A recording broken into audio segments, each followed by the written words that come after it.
struggling today, and remembering the losses that continue to happen will assist with future pandemic prevention. We cannot prevent what we are unwilling to acknowledge. We must remember the over 24,000 COVID deaths in our state and the over 1.13 million nationally to heal. And I hope that Amherst will join us in that remembrance. Thank you. Thank you for joining us, Jennifer. Lauren Mills, please enter the room, state your name and where you live.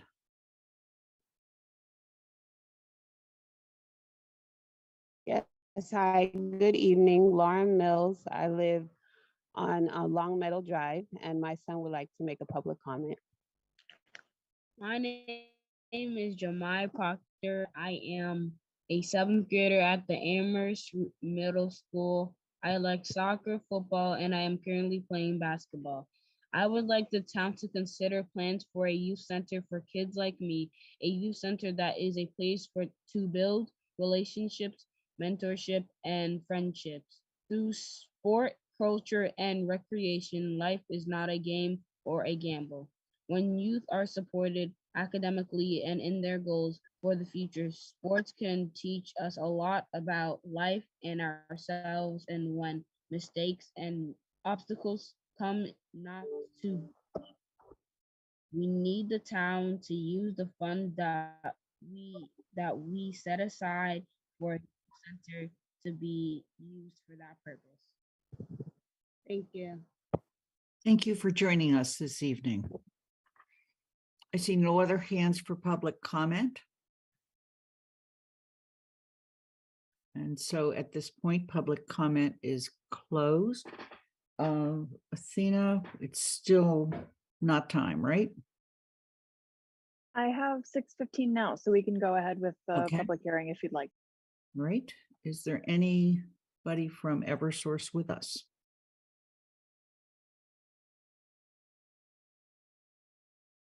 I don't see anybody. I'm expecting someone, but I don't see them right now. I can send an email and check in.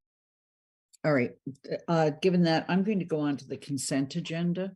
So if you could put that up on the screen, please do so.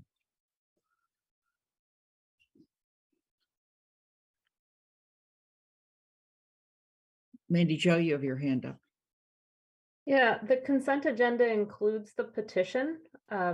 So could we maybe just talk about the resolutions that you normally do first, just to hopefully finish the hearing before we do the consent agenda? Excellent. Excellent suggestion. All right, we're going to go on to item 6. We are actually referring the Tibetan National Uprising Day proclamation back to GOL because the sponsors have asked for some additional language. GOL will discuss that at their meeting on Wednesday, and it will come back to the council on the 6th in time for us to have it completed for their event, which is on March 10th.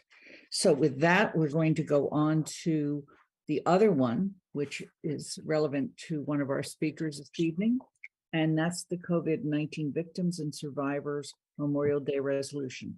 This was submitted by community members as well as Pat DeAngelis, and I've asked Pat to read the last portion of the resolution. Yeah, and I want to thank Jennifer and Mark by COVID for coming forward and bringing this to the town of Amherst. I'm going to go straight to the final therefores, what the resolution is about. Now, therefore, be it resolved that the town council recognizes the first Monday of each March as COVID-19 Memorial Day in remembrance of those marked by COVID, those who have lost their lives, and in honor of those who continue to suffer from the impacts of this virus. Be it further resolved that the town council urges local residents to continue taking preventative measures as appropriate to protect vulnerable members of the community and to mitigate spread of the virus, in tribute to essential workers and those who rose in service to protect the public. Thank you, Pat. Athena, I'm still not seeing anybody from Eversource. I think we should go ahead. All right. Do we need to vote on the resolution? No, the resolution's on the consent agenda. Okay. Thank you. Unless it gets pulled off of the consent agenda. Is there anybody that's pulling this resolution off of the consent agenda? No. All right, then I'm going to open the hearing for the Eversource poll petition. This is a petition where they are replacing one poll and adding one poll. You have in your packet a memo from them, which includes a map, and you also have a memo from Guilford Mooring. Are there any questions from the council? Andy. I just wanted to ask whether there's anyone in the attendee group who represents Eversource. No, I sent the representative a Zoom invitation and I don't see him either in panelists or attendees. I've sent an email. Right, thank you. Okay, Jennifer, Pam Rooney. Right, thanks. So if the representative isn't here, I'm not sure they can answer this question, but the abandoned pole on the north side of Meadow Street says abandoned pole to Verizon cut down 5 feet. Is that pole just simply going to be left there? I would hope not. Guilford, can you answer that question? Yes, I can. We believe the pole is going to go away. The pole has a service which goes to the Rise building, but we don't think they're actually using that service. So if that service is not being used, then the whole pole will be pulled out. Okay. Pam, is that any other question Great. about? That was it. Thank you. Okay. I'm looking to see if there's any other counselor questions. Anna? I'm having the same problem Pam was having of, I don't know if this question makes sense to ask if there's no one here to answer it. But I think, and I apologize if I'm a bit of a broken record here, we should be burying as many poles as we can. And I'd like to know if this could be buried and if not, why it cannot be. Guilford, do you maybe know? Yeah. Guilford? So this is actually a main circuit. It comes from the substation on Meadow Street, or 116, close to the Sunderland town line. The pole line comes from the north, so it comes from the top of the page. There's 2 circuits, 2 primary circuits, not residential circuits or secondary circuits on this line. And all they're doing is trying to realign it and make it a little cleaner. Right now, the circuit gets to the road from coming through the woods, and one circuit crosses the road and one circuit turns and goes down Meadow Street. And that circuit kind of zigzags across Meadow Street. By making this change, it'll actually be a straight line down Meadow Street, and you won't have to have a line crossing the road twice. So it actually cleans it up a little bit. But because there are primary lines, and because this line actually runs through the woods, it's not really a very good circuit, or there's actually 3 circuits there. They're not very easy to put underground. Okay. Are there any other counselor questions this time before I go to ask if there's any questions from the audience? Okay, then I'm going to move in. Oops, I see another one, and that is Dorothy Pam. It crosses my mind that we have the same questions. 1, can the pole be buried? And 2, will this be done in the leaving fewer poles, or with some interest in what it looks like, as well as being efficient? Could there be some kind of protocol? I mean, why do we have to go through it each time? Can't we make a statement saying that we would like Eversource to consider these factors and to tell us if they can't meet them, why? And that would save a lot of time for everybody. So this is a real question. Yeah, no, Guilford, are those questions that you discuss with them? These are questions I do discuss with them. I tell them it'd be much easier if you put it underground, and then they can't tell me why they can or cannot. You're going to be getting a poll hearing and probably another couple of meetings. It actually is all going to be underground because the discussion has been to put things underground. They do listen. The only issue we keep coming up with is there's different people assigned to different poll hearings. So we talk a lot about it over and over and over again. Yep. Okay. Thank you. Okay, Dorothy, thanks for raising the question. I'm going to ask if there's any questions or public comment in favor or against from people in the audience.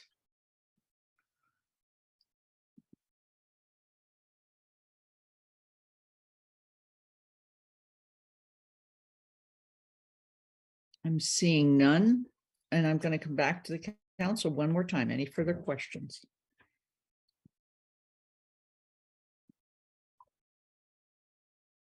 Then I'm going to move that we close the hearing. Is there a second? Second, Haneke. Thank you. Seeing no further questions or comments, we're going to move to a vote. All you're doing at this point is voting to close the hearing. Shalini? Yes. Pat DeAngelis? Aye. Anna Devon Gothier? Aye. Lynn Griesmer is an aye. Mandy Johanneke? Aye. Nika Lopes? Aye. Michelle Miller? Aye. Dorothy Pam? Yes. Pam Rooney? Yes. Kathy Shane? Yes. Andy Steinberg? Aye. Jennifer Taub? Yes. Alicia Walker? Alicia? Yes. Hello? Alicia, I didn't hear you. Are you voting yes to close the hearing?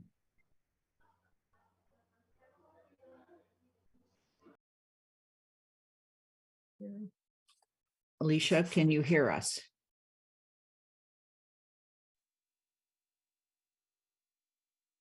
Alicia, can you hear us?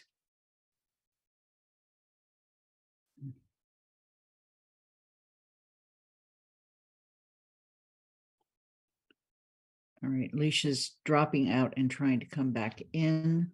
So I will temporarily mark her as absent and we'll make a note. So the vote in this case is 12 in favor, none opposed, and 1 absent. Alicia, you're back. Can you hear us? Oops. No, okay. Alicia, can you hear us? Yes. Can you hear me now? Yes, we can. Thank you so much. Okay. Yes, my vote is yes. Thank you. Okay, thank you. It's unanimous. And so we are now going to move on to the consent agenda. The following items were selected, although I will be making a modification to the consent agenda.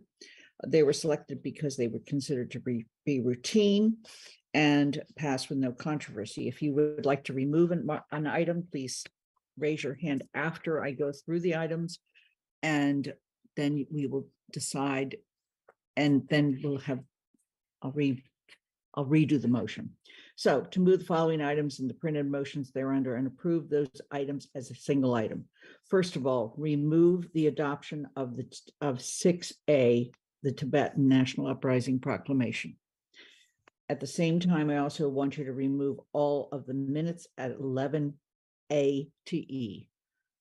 We are not ready for those this evening. So the items that still remain on the consent agenda are 6B, adoption of COVID-19 Victims and Survivors Memorial Day Resolution. 8F, approval of Eversource petition for pole placements on Meadow Street. 8H, authorization of town council president to sign a letter of support in support of the Protecting Community Television Act. 8I, proposed amendments to town council rules of procedure, rule 1.4, 2.1D3, 2.1D4, 10.6, and Appendix A. And the last is referral of proposal for increase to counselor stipends and childcare costs to the Finance Committee. Let me just mention on the last one, if you have any question as to whether you want this referred at all, then please ask that it be removed from the agenda. Andy? 8H, the letter regarding Okay. cable. Okay. Are there any other questions or comments? Okay. I'm sorry, 8H, Andy, is the letter protecting cable community television act? Yes. The letter? Yes, okay, thank you, just for the clarification. With that, I'm going to move to the vote. Pat DeAngelis, Aye. Anna Devlin Gothier. Aye. I'm sorry, Lynn. I don't think there was a second. Oh, thank you. Please, I need a second. Second, Devlin Gothier. Thank you. Now we'll move to the vote. Pat DeAngelis, Aye. Anna Devlin Gothier, Aye. Lynn Griesemer is an aye, Mandy Johanicky, Aye. Nika Lopes, Aye. Michelle Miller, Aye. Dorothy Pam, Yes. Pam Rooney, Aye. Kathy Shane, Yes. Andy Steinberg, Aye. Jennifer Taub, Aye. Alicia Walker, Aye. Shalini Bowman. Yes. Thank you. Okay. We are going to continue on to our presentations and discussion. And Anna, you have put together a presentation regarding the role of counselors as non-voting liaisons. Sure thing. Athena, would you be able to pull up my deck? So to give folks context while Athena is pulling this up, there have been a couple questions about the role of liaisons in the meetings that they are liaising, that they're representing the council at in that way as a liaison. So I put together a quick outline. This is all pulled directly from the council rules of procedure. And I think one of the things that is really important for us to remember as liaisons is that when we are picking committees to be liaisons for, it's actually less helpful if we're picking committees that we're very personally passionate about, because as liaisons, we lose a lot of our ability to engage in certain ways. So for reference, you can look back to the rules of procedure, but the function of a liaison, the reason we have them is that they're there to serve as a link between the council and the committee that they are assigned to. They're there to observe, to share information and answer questions to the degree that they can. They're there to make sure the council is kept appraised of the work that committee, that body is doing. And they're not there, excuse me, to advocate or promote a particular policy or course of action or stance. Athena, if you can go to the next one. So I tried to put this together in a little chart in case, like me, paragraph form isn't necessarily your favorite. So first one feels obvious. Liaisons are not permitted to vote as a member of that body. Pretty clear. Liaisons are required to say who they are before they speak the first time. They must say, I am Anna Devlin Gothier. I am the council liaison to this group. They are allowed to ask questions and make comments during discussions if they're recognized by the chair. They're not allowed to speak during public comment. So that's the shift there. Not shift, that's the differentiation there, excuse me. They're not permitted to express personal opinions, and they're not permitted to commit the council to action.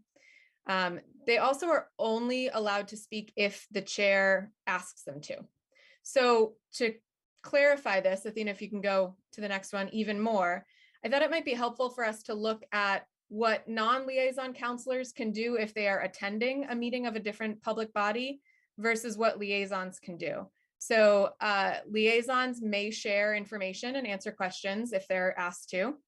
They must report to the council on pending policy or budget recommendations in a timely manner.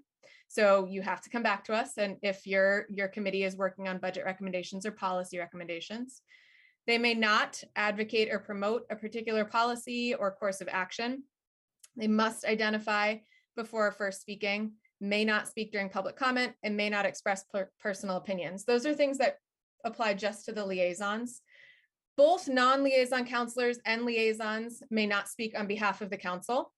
They are welcome to attend meetings, but has to be as a member of the audience. So on Zoom, that means you are in the attendees, not as a member of the meeting, not as a member of the panelists, excuse me. And if it's an in-person meeting, it means you're sitting in the audience, not up at the front table. And may not commit the council to action. Neither liaisons nor non-liaison counselors can do that. Non-liaison counselors, the difference is that they are allowed to speak during public comment as a resident. We've had some folks ask for counselors to announce that they are speaking on their own behalf. That's not actually written into our rules of procedure or our charter right now, that you have to identify if you are not the liaison, if you are just attending the meeting. But you might consider if it's best practice or not, whether or not you personally decide to do that. So this is where I want to pause right now and see if there are any questions on this. For folks who have liaison committees, I'd ask you to keep these in mind. This is in your packet. You can pull it back up as we are engaging with the different committees that we engage with. Pam, go ahead. Have people been complaining about our participation? There have been a few times that have been brought up where folks feel that counselors are not following the rules of the liaison role, which is what prompted me to do this quick refresh. Did that answer your question? Yeah. Yep. Michelle. Thank you, Anna. So are all of the rules that you outlined in the presentation and the rules in our rules of procedure, are they per the charter, or are they rules that we as a council could change if we wanted to? Yep, these were all pulled from the rules of procedure. So they could, I believe, be shifted unless I am misunderstanding. And I will ask Athena to back me up on that if I'm wrong. But these are all in the rules of procedure.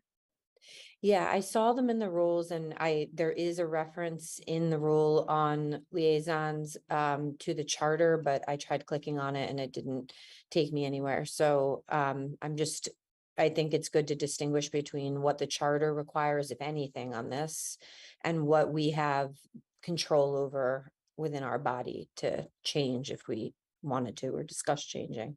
Sure, thank you. Athena, I see that your hand is up. Do you have a response? The charter simply says that under non-voting liaisons, the town council may select from among its membership non-voting liaisons to multiple member bodies, the school committee and or the library trustees. This is in section 2.9B. Yeah, thank you. Jennifer? So a couple questions. So it seems like it is giving up a lot if a council liaison can't speak during public comment. So could they ask to go into the audience? They're still the liaison to that committee. So first off, they should already be in the audience as the liaison. So that's okay. So then my question would be, can they? You froze for a second. Could you repeat that? So I mean, could they? Okay. So if they're already in the audience, couldn't they speak during public comment and just state that they're speaking for themselves as a resident?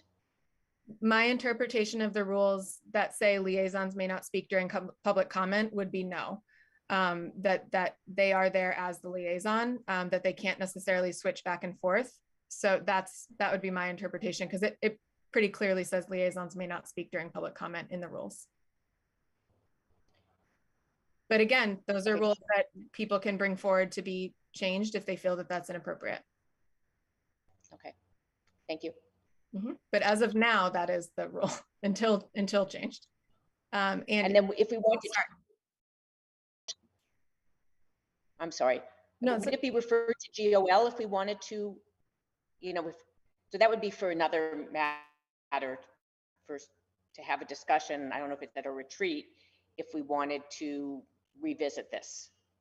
Sure. So it would go through the same process that the other rules changes that GOL just went through in terms of bringing that forward. Yes. GOL is still working through those. So I would strongly urge that if you would like to send this to GOL, you do it as soon as possible and make sure that Pat, DeAngelis, myself, and Athena receive your request.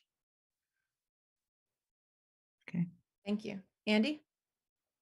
So I just wanted to share that I think that this arose because when the former form of government, the select board had liaisons to committees, and it was the conclusion of the select board at the time that having a liaison who's in that very special relationship speaking to the committee interferes with the appearance of the independence of the committee and the desire to have the committee have full deliberation and not feel that they are being pressured by at that point, the select board, by having the liaison speak on an issue before the committee. And I think that, out of respect for the committees, the amount of time that they put in, and the fact that a lot of times issues would come back before the select board as they come back before the council. Now that was the reason for that rule. When the rules were originally adopted, I believe that former Councilor Brewer, who was the other select board member in the last select board before the change in government, who became a councilor, felt that the rule had made sense, and for the reasons that I've stated. So I share that with you just so that you have that information as you continue this discussion. Thank you, Andy. Kathy? Having been on the Rules Committee, I missed the one sentence, Anna, even though it's clearly always been there. So my question, and I will come to GOL tomorrow, is different committees have more than just a public comment period. So for example, the Community Preservation Act Committee has a public hearing before those proposals are closed. And that is quite different than public comment. You're actually, people speak in favor or not, neighborhoods come in. And I have interpreted, although I've rarely used it, that, example is the Ball Lane housing proposal that was up in District 1 and was strongly supported by people up here. Yeah, when I say up here, up in the north. So I think that is different than a public comment more generally. And I'm not sure that committee in particular does have a hearing, so after all of their discussion, then there's a point at which they open it up. So I don't think it is meant to stop all conversations. Counselors rarely come into those hearings because we get a second chance and, we get to see them. So I just wanted to make that comment about that specific committee. And I would say the planning board sometimes, when they're holding a public hearing, is different than when they're having a meeting. I think those are different. And I've never seen that rule as saying you can't open your mouth. Although we haven't always had a liaison to the planning board. So. Sure. Thank you, Athena. This is helpful to have up as we are discussing. Pam?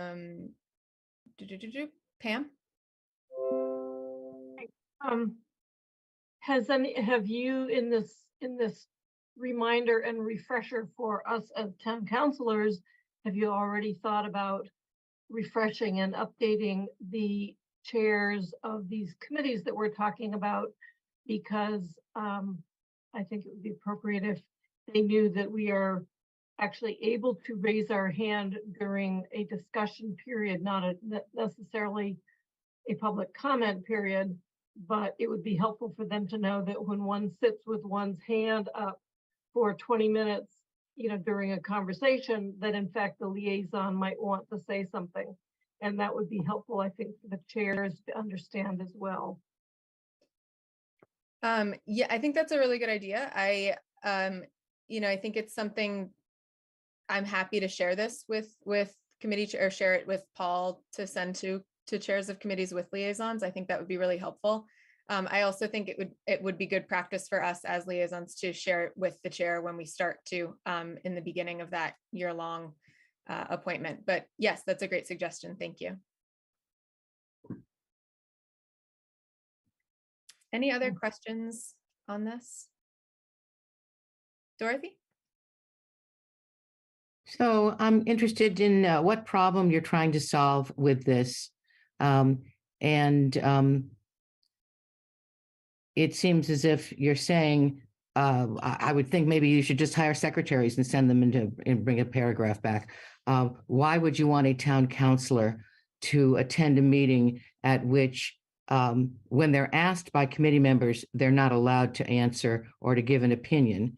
And when they give a report, they cannot give an opinion. That seems to me you would, if you want a really objective report, have a note taker make a report on the committee. That is my suggestion. So I guess I'll answer that in two parts. The first part, in terms of what problem I'm trying to solve, we had some requests specifically for this topic to be a refresher, because there were concerns or complaints that liaisons were not following the rules that we as a council set for ourselves. I think to your second point, that is exactly something that if you feel liaisons should be eliminated as a role from the council, that would be something to bring to GOL and pitch as a rules change. That's not the intent of this. The intent of this is not actually to get into what liaisons should be. It's merely just to remind folks what they currently are. And if we want to change that, again, that would go through the process that we talked about just a couple minutes ago in terms of going through GOL to adjust the rules as such. I just want to add the human factor. A liaison has to attend extra meetings when there's already millions of meetings to attend. And one picks and chooses the committees one goes to beyond the ones that one is on. Why would a counselor add yet another committee to go to if anyone could do it? So, okay. So really briefly, also I want to address, liaisons do not actually have to attend the meetings live and in person. They just need to be appraised of what's happening on the committee. So this is according to our rules. Again, if you'd like to change that, we can change those. I am the messenger here, y'all. I'm just repeating the rules. I know. So but I'm going to say that if you have to find out by watching the meeting, that's time. I hear you. If somebody gives you a report, well, they could give the report in the first place without the liaison having to get involved in the middle. You know, so it's just there's I don't see the logic of how this comes together, because counselors' time, truthfully, is pretty precious and very oversubscribed. We have many, many things to do. So if anyone could do it and they don't, and our personal opinion, thoughts, or whatever, or relationship with anyone on the committee doesn't matter, then I don't see why a counselor really would do it. Thank you, Dorothy. I look forward to hearing your proposals for the rule changes. Thank you. Mandy? Thank you. Reading the rules, it sounds like the council is not in agreement as to the purpose of a liaison, which might be wise to send to GOL. These rules were originally adopted with the purpose sort of that Andy indicated, a way to liaise between the council and those committees that bring items to the council so that someone could answer questions about when is this best on a council agenda? How do we get it to the council agenda? Things like that. They were not there to put in so that councilors would have a seat at the table, would be intimately involved in the discussions of those committees. But it sounds like maybe we as a council body, or at least councilors coming to the table, have different opinions on the purpose of liaisons. And that might be worth a discussion at GOL then. Thank you. Michelle? This is kind of a process question, and I'm a little hesitant, but I feel like I just want to address it. Like you said, Anna, that you're the messenger, and you said that there were certain complaints about particular counselors who weren't following the rules. And I'm just wondering, like, how we might have a bit of a more friendly way of, like, interacting with each other as counselors. Like, did anybody call that counselor up? If you're the one who received the complaint, for example, did you call that counselor up and say, hey, I've gotten this complaint, and, I wanted to just remind you of the rules? Because it just feels like, going from like hearing that there are certain counselors who violated the rules and which complaints came to, it's not even clear whether they came to you or to Lynn, or if you heard them through some other channel. It just feels like there's some lacking of transparency and like friendliness in the way that we're approaching this. Like, and I'm just wondering like what that's about, because I saw this on the agenda and I really had no idea what it was about. I tried to look for something. I couldn't find anything. So could you be more clear? Like, did somebody come to you and complain and say that a particular counselor was violating the rules? Did they come to Lynn? And then Lynn asked you to put this together to remind people? And did you contact that counselor if you were the one that received the complaint? Or did Lynn contact that counselor? Sure. Or So counselors? sure. I think, some emails have come to both Lynn and myself. I believe Lynn has gotten some on her own, but I'll let her speak to that.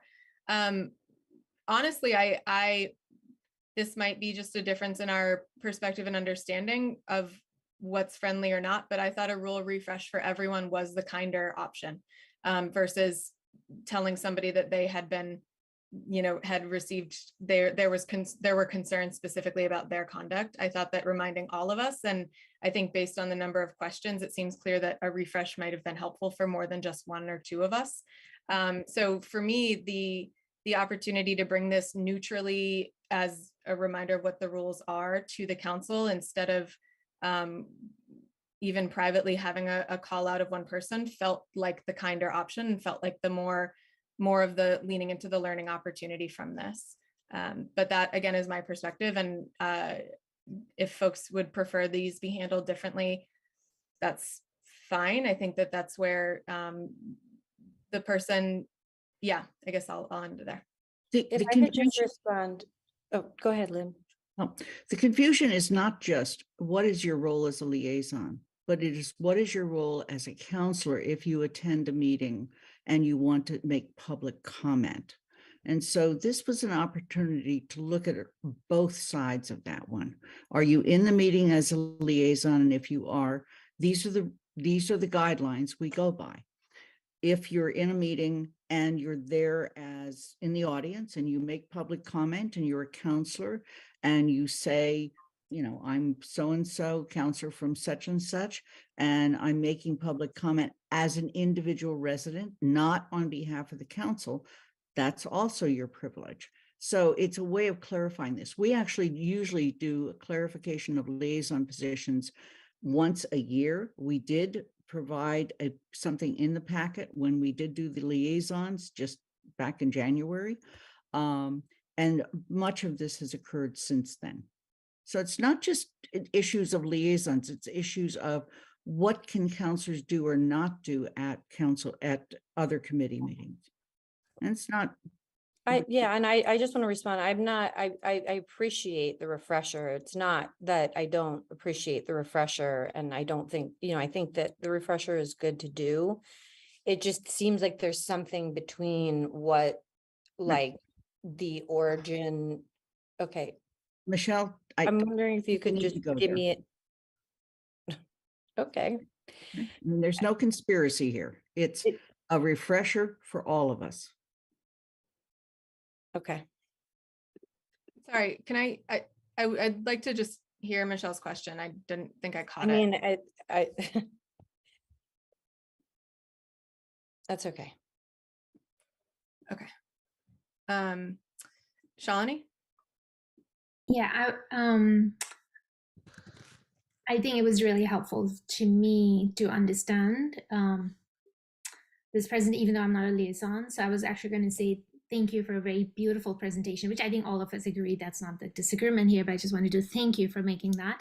I did want to say, though, that I think it is a disincentive to people who are really interested, counselors who are really interested in a committee, to not be able to speak, not as a liaison, but I think the important thing, and that's when y'all go into GOL, like maybe that can be clarified, is that, as a liaison, they have to be objective, and they do play a role, Dorothy, more than a secretary would, because they, in case a question is asked about a process or a policy that only a counselor would know, I think they are there to provide that sort of, be a resource to the committees.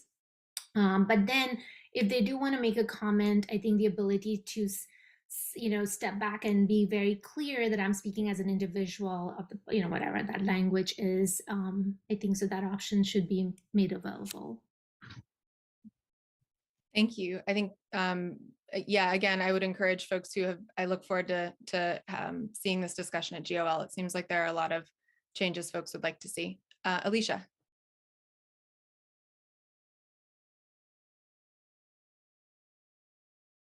Thank you, Anna. I do think it was helpful to have a refresher because some of those things were a reminder to me, so it was helpful.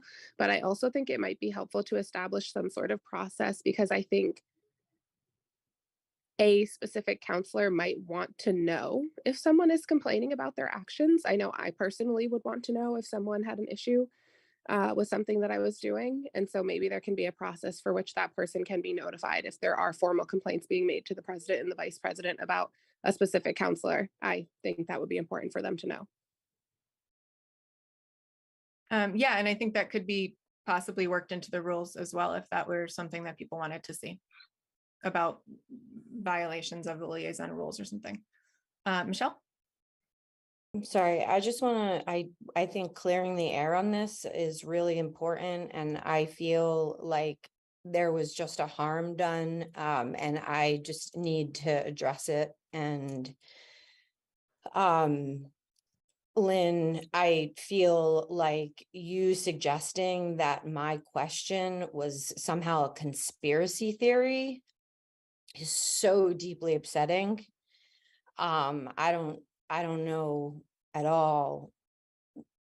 I can't even imagine what you mean by that, but you shut me down completely when I was genuinely trying to address something that was important to me. I apologize for shutting you down. Thank you. Any other questions on this? Okay, well, it looks like Pat, GOL should be getting some exciting suggestions for rule changes, and you're welcome for the unintentional, I swear it was unintentional, item for GOL to discuss. And thank you all so much. I'm happy to do other visual rules refreshes. We don't need to limit it to liaisons if folks would ever like that. And I know that GOL does them too, so maybe that's actually more appropriate to come from them anyway. Dorothy. Anna, what program did you use? Those were very gifted charts. I don't agree with a couple of the items, but it was really great chart making. And what program or how did you do that? Thank you. For those ones, I believe I used Canva. Canvas? Canva, C-A-N. Canva. Okay, thank you. Placement, not a Canva influencer, I swear. Thank you. Of course. All right, Lynn, I'm going to turn it back to you. Great, thank you. On the timing and order of the agenda tonight, I suggested we would have 2 breaks. One of them is at 7. And so it is 2 minutes of 7. So we're going to take a break and reconvene at 7:10. Please shut off your mic. And when you come back, turn your picture back on.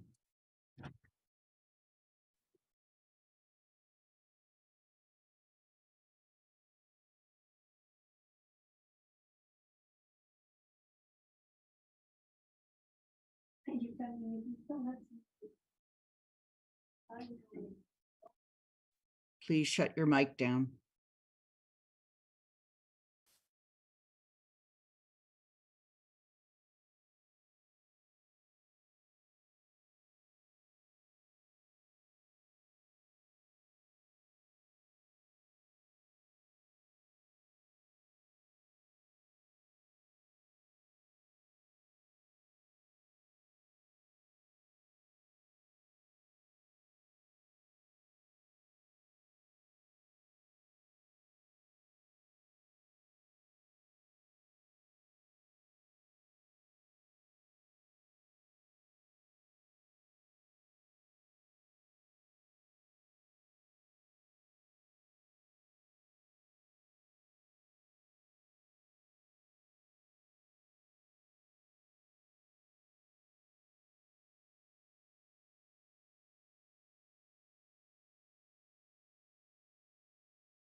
As you return, please put your video on so I know you're back.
As you return, please turn your video on so I know you're back.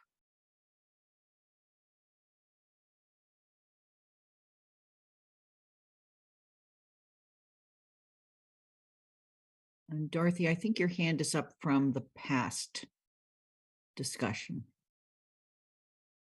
Thank you. And I just want to note that Alicia is having some difficulty, so she appears on the screen twice because she's using one for audio and the other one for visual. So we are going to go on to the action items. The first item is the elementary school building project. The first item is particularly the debt exclusion language. As discussed in the Finance Committee meeting, I'm going to call on Andy Steinberg and he can give that report.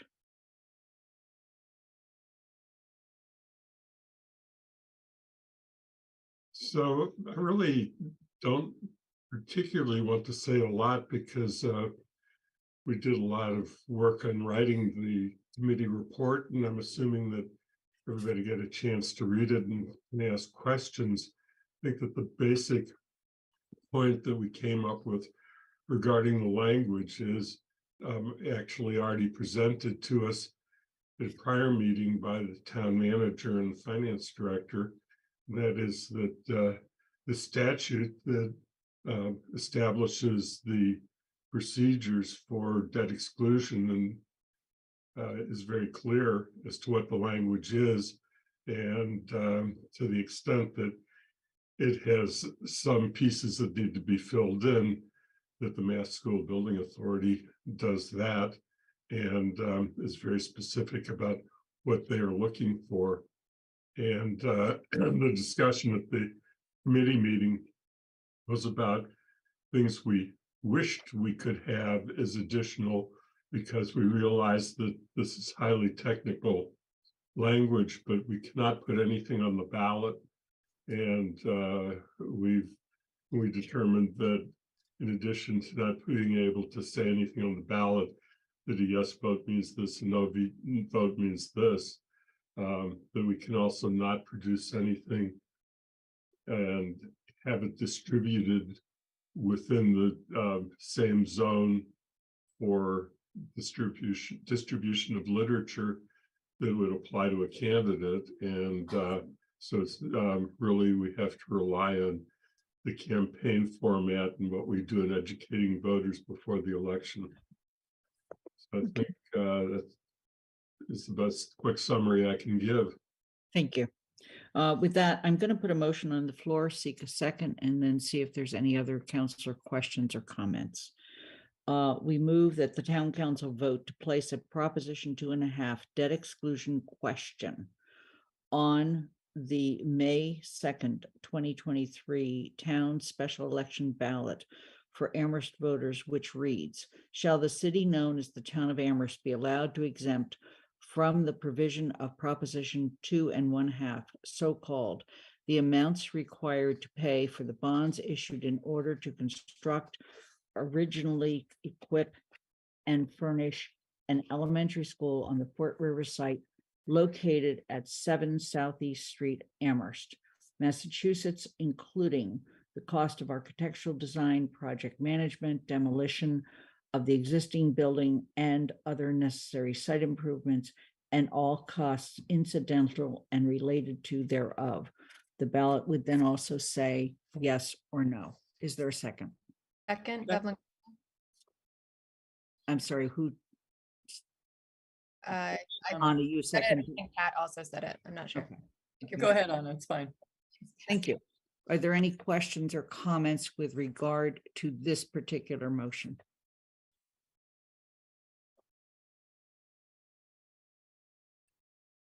Sean, please join us. Only because you read it, and I just want to make sure it reads exactly as it's been approved. Mhm. At the end, I think you said thereto of. I just want to make, is that in the version that you have? Again, I know it's a minor thing, but I just want to make sure. Demolition of the existing building. Yep. It's there. And then finish the, can you just finish that sentence And as you have it? Yes, and other necessary site improvements and all costs incidental and related thereto. Okay, perfect. That's what I have. Okay. I appreciate your being very precise on the language, because Thank they you. are very precise on the language. Are there any other questions, Kathy? It's not a question so much as a comment. As you could see in Andy's report, we had a discussion that for many people, you would read those words, you go, excuse me. And so the staff is working on what this means is the following. So a basic little information guide to this. And I cross-checked multiple towns who are out for debt exclusion, and they all have the same, what you might call it, arcane language. So we're not unusual for this. So I just wanted to make a comment that anyone who says, you know, how do I explain that? We will have something simple that explains it. Thank you. Are there any other comments or questions?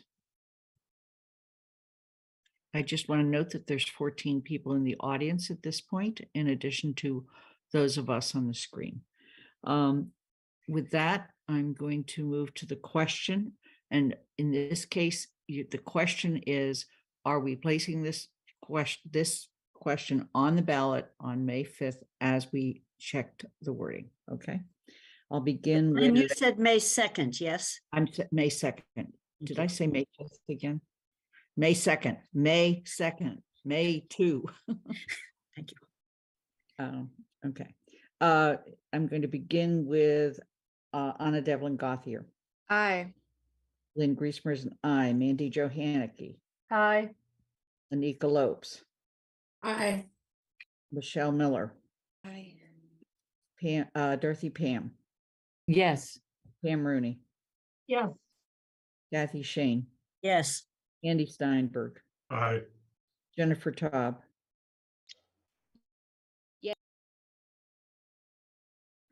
Alicia Walker.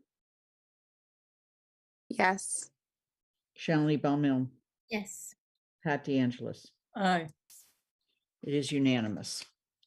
We are going to go on to the rest of this discussion and have a motion thereof, and it is regarding the actual issue relating to a special election date, early voting, and mail-in voting. Sue Audette, our town clerk, has joined us, and so if we have questions of her, we can ask them. But for the purposes of this discussion, I'm going to place them following motion on the floor and look for a second to call a special election in the city known as the town of Amherst on May 2nd, 2023, for the purpose of seeking a debt exclusion and to allow early and mail-in voting for said election. Is there a second? Shane seconds. Thank you. Are there any questions or comments?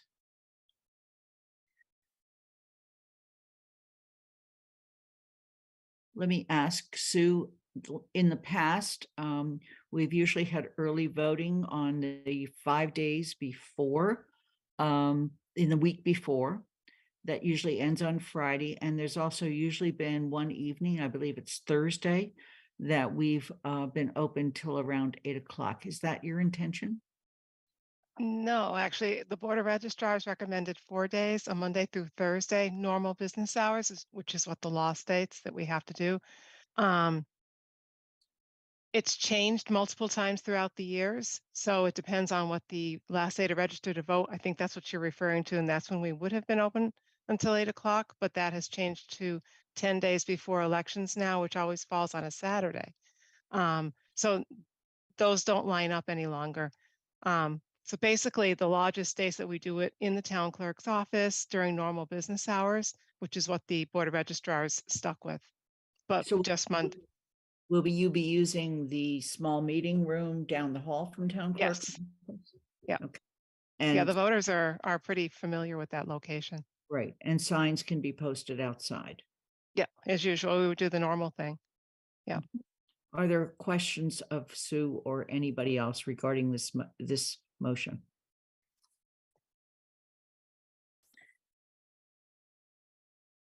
Kathy? It's not a question, it's just, could you tell me, Sue, with what you just said, what would be the first day of early voting? I'm just looking at a calendar. The second is a Tuesday in May. It would be April 24th. It would be Monday, April 24th. Okay, thank you. Yeah, you're welcome. Which is the day school resumes after the spring break. Okay, I just wanted to know exactly which day. Thank you. Okay. And yeah, and I'm updating the website for the project. And Sean doing so just so that we can put information accurately. And Sue, those hours would be 8 to 4? No, 8 to 4:30. 8 to 4:30. Thank you. You're welcome. Okay, are there any other questions or comments? Anika? Yes, I have a question for Sue. When would the ballots be mailed out? So once I get the language, once it's been approved, it comes to me and then I can send that to our vendor and they would make up the ballots. So it's a process we have to go through. So as soon as they get them to us, then they start being mailed out. But I need the language first, which has been voted and vetted and all of that. So it usually takes the vendor, from past experience, about a week. We go through a back and forth with proofing process, making sure everything is perfect. So as soon as that gets to me, I will get the ball rolling. So it just all depends on when it gets to me. Okay. Yeah. So there's not a ballpark at this point. I mean, if I were to get the language, if it's finalized, I would have to ask town manager. But if I were to get the language this week, technically, we can't just mail the ballots out yet. The state actually is waiting on us to vote this date, which you've just done. Tomorrow we can go and let them know, okay, the town council has voted the date and they haven't entered this date into the voter registration system. We haven't been able to enter applications for ballots until that's been done. Everything's been held up based on the vote of tonight. So things are going to start happening quickly once we get back into the office. So we have to input all of the applications. We have about 400 of them right now for an early vote by mail ballot. Once those are put in the system, once the ballots arrive at our office, then we can start mailing ballots out. So I'm guessing definitely by the beginning of April, hopefully sooner. Okay. Yeah. Also note that in our census forms that were sent out, there were blanks to request that you get mail-in ballots. And I know in our census form, we got one yellow sheet, but I went to town hall and they said you can just make a copy on a white sheet. We accept that. And you can submit it for any member of your family that wishes to have a mail-in ballot. Pam Rooney? Thanks. So in this mailing, is there any opportunity to put in the slip of paper that says a yes vote means X and a Y vote means, and a no vote means Y? Or is that also not legal? And that you mean with the ballot, when the ballot goes out? I don't think it's legal, town manager, no, because we can't provide red booklets, and I think that might fall under the same category of explanation. We'd have to check on that. Yeah, we'll want to And I make have- sure that we determine that. I have to follow up then. Is there a plan to put something out as a general mailing for people to be informed, not only that there's a vote, what it's for, what does it mean? If we don't have a red booklet, can we have a red letter? Paul, you have your hand up. Yeah, so the town can't expend funds to influence the vote in any way, shape, or form. We can put information on the website. Then advocates groups can take that and mail it to whoever they'd like, if they'd like to use it. But we can't do promotional, and whatever we put, people could interpret that to be promotional. If we mail it to every resident on this, so we're not allowed to be using taxpayer dollar to do that kind of thing. Okay, Pam, does that answer your question? Okay. Are there any other questions? Kathy? It's not a question as much, but if we can't give people any information and we mail them a ballot, I hesitate to ask this question, but is a mail ballot for this, does it make sense? Because when we had our other ballots, we got the red booklets full, so complicated things, I know we can't do that, but we would, from the state would come, you've got these 4 extra things to vote on. So we just have to make sure that all of us can tell people where to get the one page, where to go on the town website to explain this to them. So that's my only concern about mailing. You're going to be looking at this wording. So I think we can do a good job to have other people do this. So I'll stop talking, but it's to not be able to explain what you're voting on is difficult. Yeah. It's not like voting for a governor, not voting for governor. I mean, this is different. Paul, you had your hand up again? Yeah, so the red book is done by the Secretary of State's office, and they get proponents and opponents of the two on the ballot questions about what does a yes vote mean, what does a no vote mean, in terms of, and the advocate groups get to define what that means. So we don't really, under Prop 2.5, that's a limitation. I think yes, we're just limited on what the town can expend funds on. And we don't want to, we want to make sure that we abide by the law very precisely, because, we don't want there to be a challenge to this vote. Correct. Yep. Dorothy. So what about, you're going to have a lovely web page somewhere. What about if some of us volunteer to hand stamp envelopes with a little thing, look on, and with like the email address of where they'd find this thing on the town webpage. No money is expended, and we've just referred them to a place that might have more information. Oh, you're saying on the envelopes with the ballots in it? Mm-hmm. Oh, interesting idea. I don't know the answer to that question. I doubt that's allowed, but we can certainly check with it. Okay. Sue, do you know? Yeah, we'd have to check on that, but I just want to point out that that's only going to go to the ones that have requested mailed ballots, which is not everyone. So now it's excluding a group of people. Yeah. Okay. And these are great questions. Any other questions?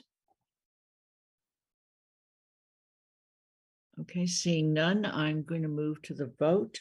I begin with Lynn Griesmer, and I'm a yay. Mandy Johannicky? Aye. Anika Lopes? Aye. Michelle Miller, Aye. Dorothy Pam, Yes. Pam Rooney, Yes. Kathy Shane, Yes. Andy Steinberg, Aye. Jennifer Taub,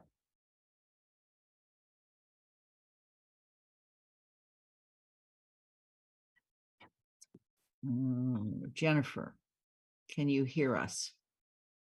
Yes, I voted yes. Thank you. Alicia Walker, Yes. Shalini Balmilne, Yes. Pat DeAngelis, Aye. Anna Devlin Gothier. Aye. It's unanimous. Sue, thank you for being with us, and thank you for all the help you're going to be giving us in these next busy weeks. We appreciate that. Okay. You're very welcome. Thank you. Great. Earlier today, we had a public forum on the Community Preservation Act allocations. There's 2 votes that we must take.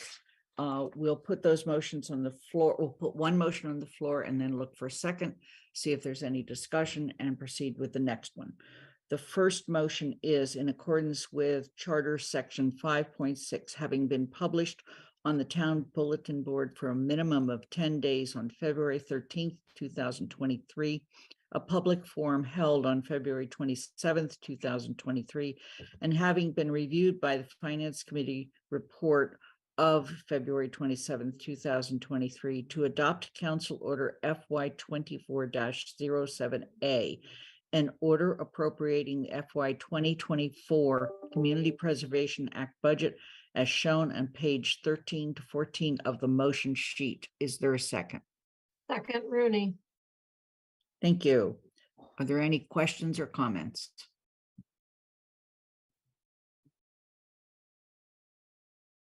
Seeing none, I'm going to move to a vote. I'm starting with Mandy Jo Haneke. Aye. Nika Lopes, Aye. Michelle Miller, Aye. Dorothy Pam, Yes. Pam Rooney, Yes. Kathy Shane, Yes. Andy Steinberg, Aye. Jennifer Taub, Yes. Alicia Walker, Yes. Shalini Balmilne, Yes.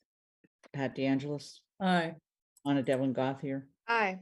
Jean Griesemer is an aye. It is unanimous. The second is actually an appropriation and authorizing debt. The motion is as follows.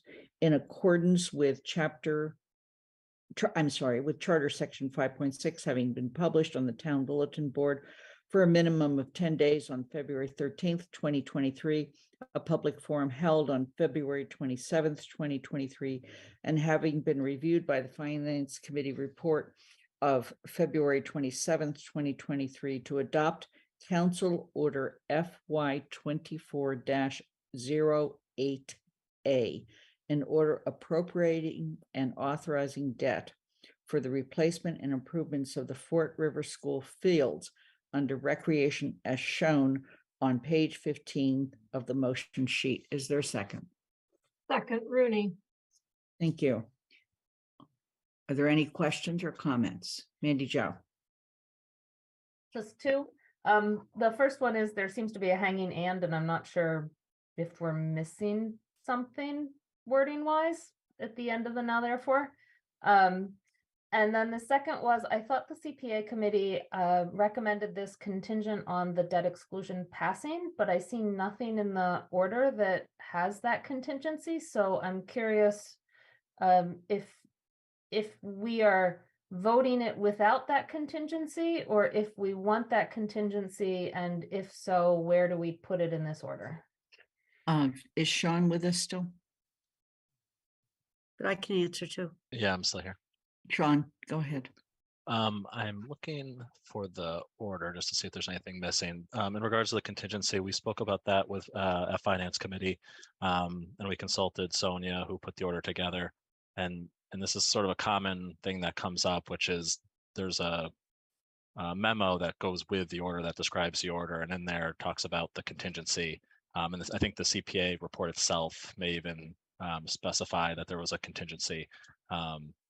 So we felt that because it's been that the whole project is sort of based on the school project moving forward, that it didn't need to be explicitly laid out, because there really is no project if the school project doesn't move forward. So the discussion at CPA is that if it doesn't move forward, then this would be rescinded. Okay. Sean, did you have a chance to look at the order? I should be able to get that in 1 second.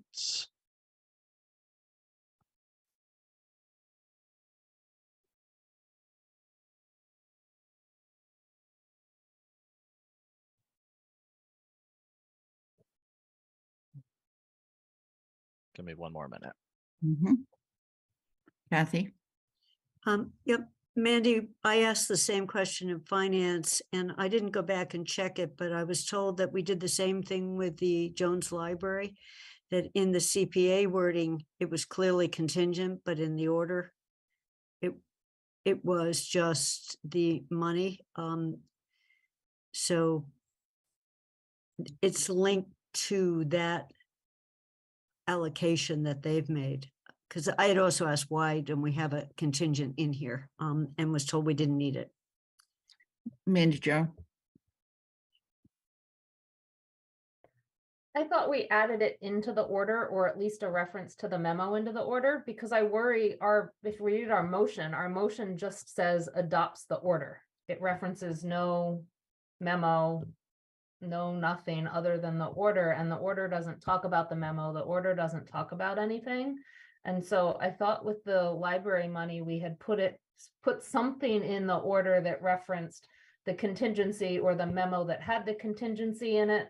And I guess I'd feel a lot more comfortable if either the motion includes the comma contingents on the elementary school building project going forward, or whether the order says that, because our motion itself simply says adopt the order, which means we're adopting the language in the order and nothing else, in my reading of it. So Lynn, real quick on the hanging and, you can just delete the and. And so is there a period after? It's just a comma, and then they're down therefore, and then it goes down to where you sign. I see. Okay. Do you have the memo handy? I think it's actually a report. Sorry, I think it's actually the CPA report that's in the packet. Okay. And Athena, if you had a moment and could check what we finally did with the library, that would be useful. So we just ask for everybody's patience.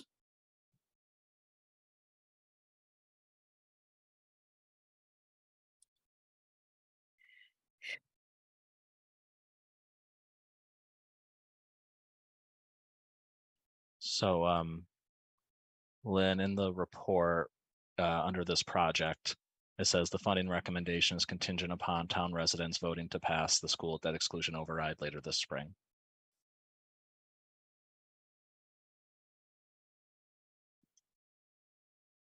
Okay, so the question then is, do we refer to the report? And that's what Athena's looking at. She's looking at what we did with the library.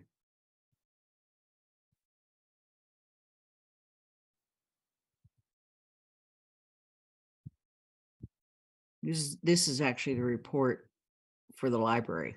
Right. Yeah, could Athena scroll up to the before the now therefore? Because I thought that might be.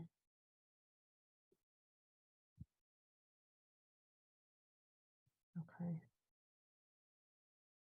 I mean, I think the difference with this one was that there were two votes. There's no debt exclusion.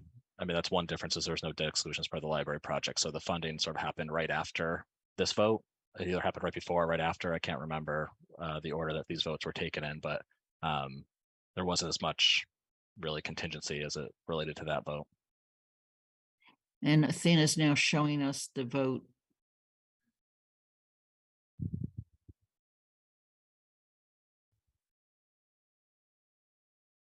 So it was as presented. Mandy Jo, do you want to make a motion to amend? I guess not, as long as it's clear that it's contingent upon the debt exclusion passing. Okay. All right. Are there other questions? Seeing none, I'm going to move to a vote. In this case, I'm actually beginning with Anika Lopes, Aye. Michelle Miller, Aye. Dorothy Pam, Yes. Pam Rooney, Yes. Kathy Shane, Yes. Andy Steinberg, Aye. Jennifer Taub, Yes. Alicia Walker, Yes. Shalini Bowman, Yes. Pat DeAngelis, Aye. Anna Devlin Gothier, Aye. Lynn Griesmer is an aye, Mandy Jo Haneke. Aye. It's unanimous. We're going to move on to the Centennial Plant. We also had a public forum on this today. We have two actions we have to take. One is to rescind our previous order, and the second is to authorize a new order. The motion for rescission is as follows. In accordance with Charter Section 5.6, having been published on the Town Bulletin Board for a minimum of 10 days on February 13th, 2023, a public forum held on February 27th, 2023, and having been reviewed by the Finance Committee report of February 27th, 2023, to adopt appropriation and transfer order FY 23-13C, an order rescinding authorization but unissued bonds as shown on page 16 of the motion sheet. Is there a second? A point of order before the second. Yeah. Sorry, I think I copied that whole everything before the to adopt to the wrong motion in the Centennial. I The wondered rescission about doesn't have, it should just start with to adopt, and then the second motion, number 2, should have all of that in accordance with charter section. Okay, I why was don't doing it you, too quickly. why I put don't it on the you wrong one, I read the, think. yeah, why don't you read the motion for the rescission the way it should be read? So I think the rescission is just to adopt appropriation and transfer order FY 23. Yeah, hold on. FY 23-13C, an order rescinding unauthorized but unissued bonds as shown on page 16. Okay. I think, I will, Athena, that's how we did it last time, right? yes, Athena, do you have any problem with that motion?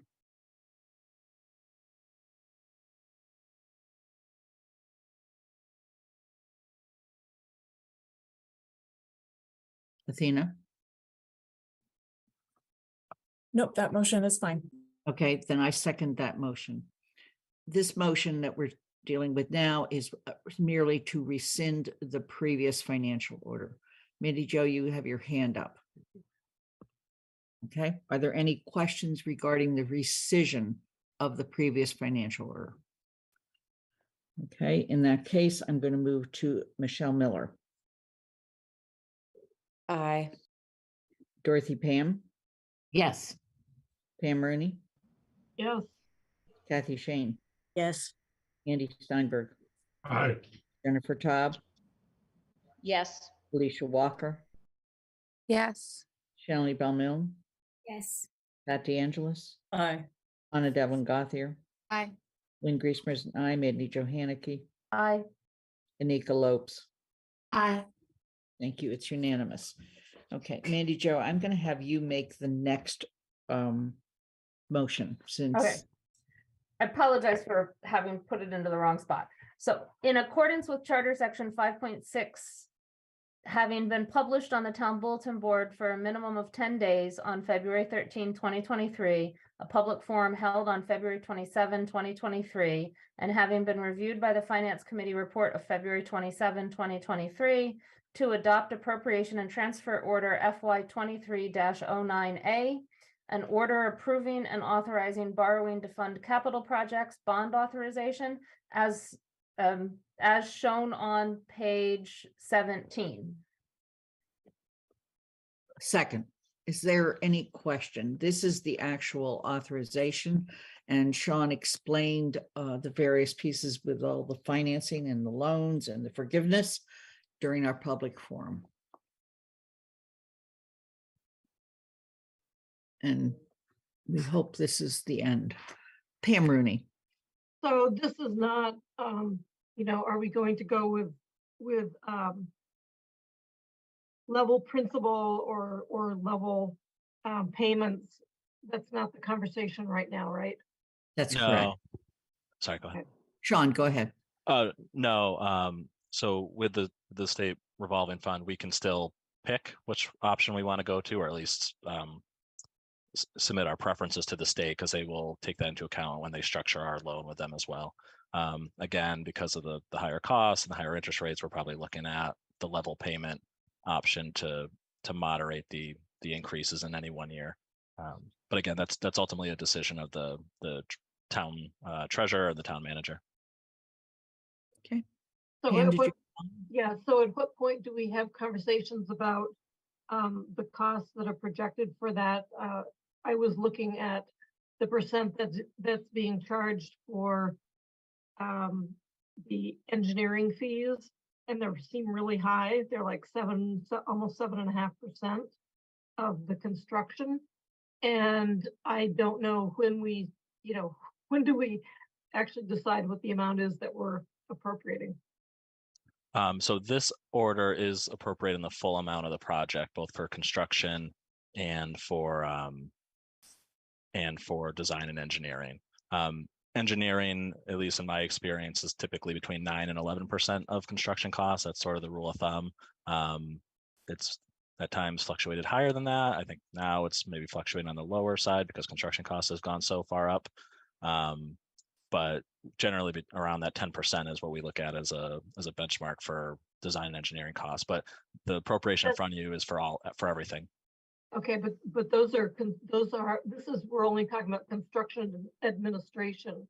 We're not talking about design, Oh, yeah. If you're only talking about the construction administration phase, then you're right. It's much lower than the 10%. Yeah. I mean, the design engineering for the whole project is around 10% of construction. Right. So this phase of it, which is just construction. Guilford, you may want to weigh in on the design engineering fee, because you've been going back and forth with Tate and Howard. Is that fee set in stone, or is it a budget at this point?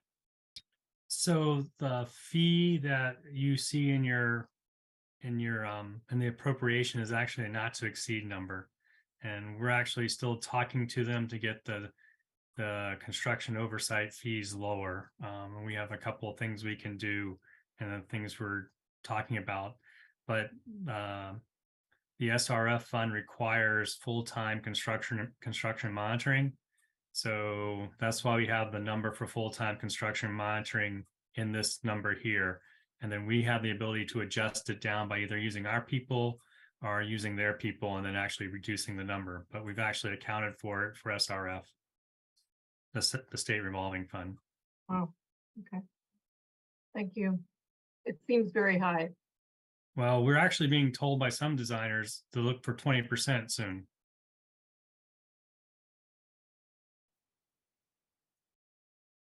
I'm in the wrong business. Yeah, we retired too soon. Yeah. Are there any other questions or comments? Okay, then we're going to move to the vote on this, and I think I'm beginning with Dorothy Pam.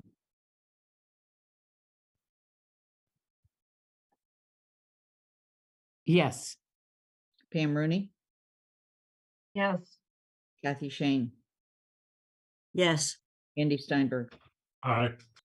Jennifer Taub, Yes. Alicia Walker, Yes. Shalini Bowman, Yes. Pat DeAngelis, Aye. Anna Devlin Gothier, Aye. Lynn Griesmer is an aye, Mandy Jo Haneke, Aye. Anika Lopes, Aye. Michelle Miller. Aye. It's unanimous.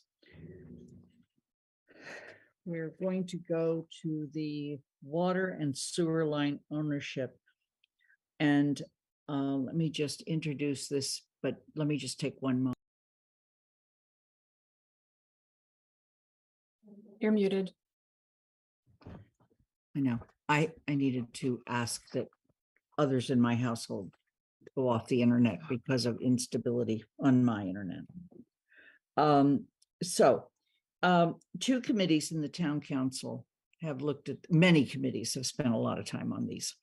Two committees particularly looked at this and voted differently with regard to the recommendation as to when and how there should be a change in ownership of the water and sewer lines covered by town-owned property that are presently paid for if they break by residents. I'm going to call on Anika, Town Services and Outreach Committee, to explain their vote. And I'm going to call on the Finance Committee, Andy, to explain their vote. So Anika. Thank you. I was actually going to call, I did submit the report, but I was actually going to call on Anna, who chaired the meeting, to give us that update in depth. Thank you. Sure. So thanks, Anika. The way that TSO approached this was that we felt ultimately that we wanted to see the major change in these regulations be that, or we wanted to see the major change of the ownership in the line be from the town property line to the main. That shift to the responsibility shift to the town. My sentences are coming out backwards. Sorry. Let me fix that. So the way that TSO discussed this, we felt it was, folks can't necessarily control what happens on top of property that is not theirs. And for them to then be responsible for the lines that run underneath property that is not theirs, despite not being able to control the environment that might impact those pipes, it felt like a miss for our town. And we felt that the responsibility and the change in ownership needed to happen. We also recognize that there's a lot of unknowns in shifting that amount of ownership. And so we agreed that this should be something that goes into effect in 2 years, and that gives the town and our fabulous DPW staff time to really understand the impact of the decision. Where the discrepancy or where the difference lies is that, and Andy will speak for finance, but the way TSO said it, we would like this to essentially go into effect in 2 years unless acted upon by an outside source. That outside source being council, being town staff making a recommendation to council that this not go into effect in some capacity. Finance, Andy will explain, had the sort of opposite of it wouldn't go into effect unless the council chose to revisit this. So I think that for us, TSO felt, or TSO voted to have it go automatically in so that it would automatically be at least on the agenda, right? It wouldn't necessarily be up to an individual counselor or staff to say, we want to bring this huge idea back. We would have the time to revisit, but we are committing to the town that we're following through on taking this action to support folks only being responsible for the things that are on their property. And at the end of the day, that was really where that decision came through. Anika, is there anything that I missed?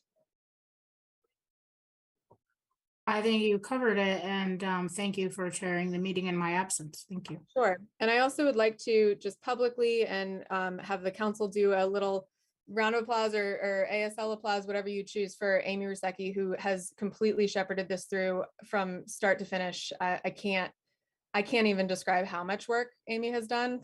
So truly, truly massive thank you. We are incredibly lucky to have you. Thank you. Right. And with that, Lynn, I'm done. So Andy, Finance Committee.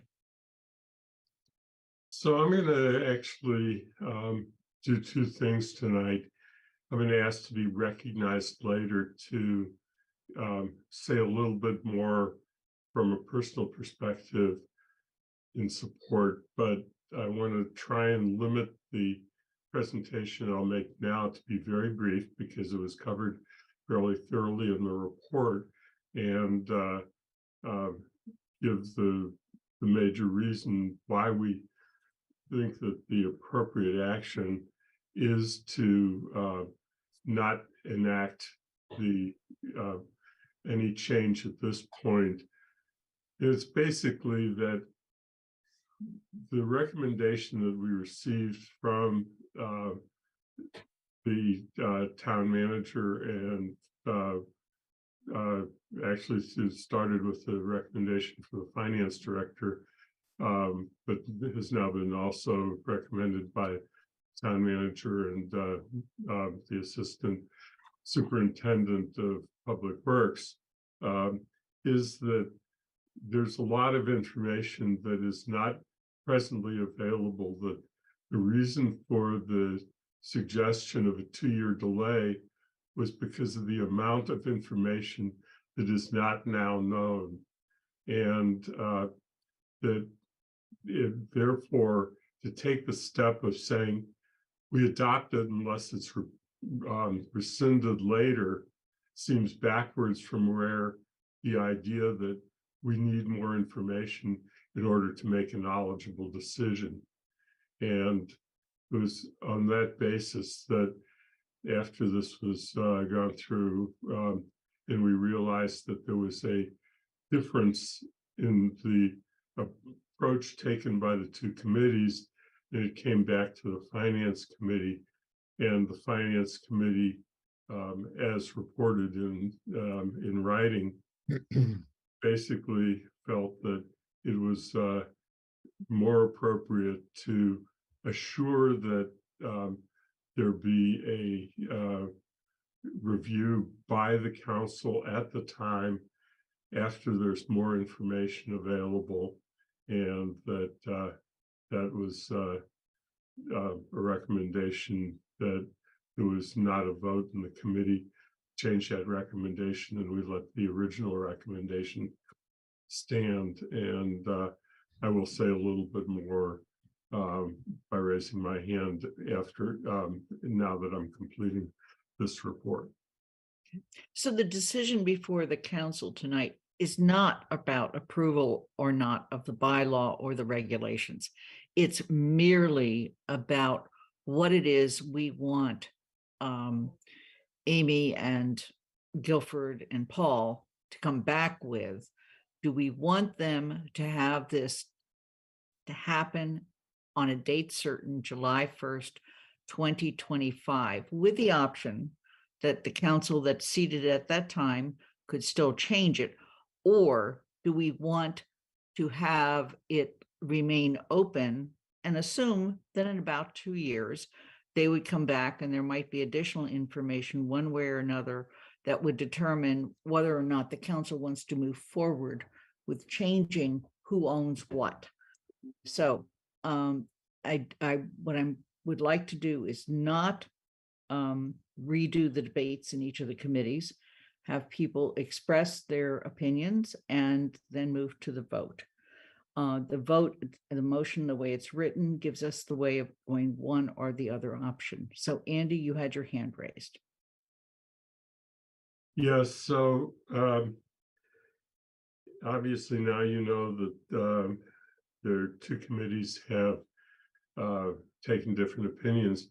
Both Anna and I are on both committees, which puts us in a position where we've had the opportunity to hear the debate in both committees and talk and sort of have an ongoing dialogue about it that way. As I said a couple of minutes ago in the report, the finance director raised some very important issues that need to be resolved. The reason that I wanted the additional time is that since we've had the discussion in the two committees, it's come to my attention that there are some major issues that we did not discuss in the committees. We did not consider because we didn't even think to resolve them, other than we do want to acknowledge, or at least I want to acknowledge, that Guilford and Amy Secchi had indicated very clearly that we needed to think about questions of fairness. But there were several issues that arose, starting with a letter I received from a constituent on a private way.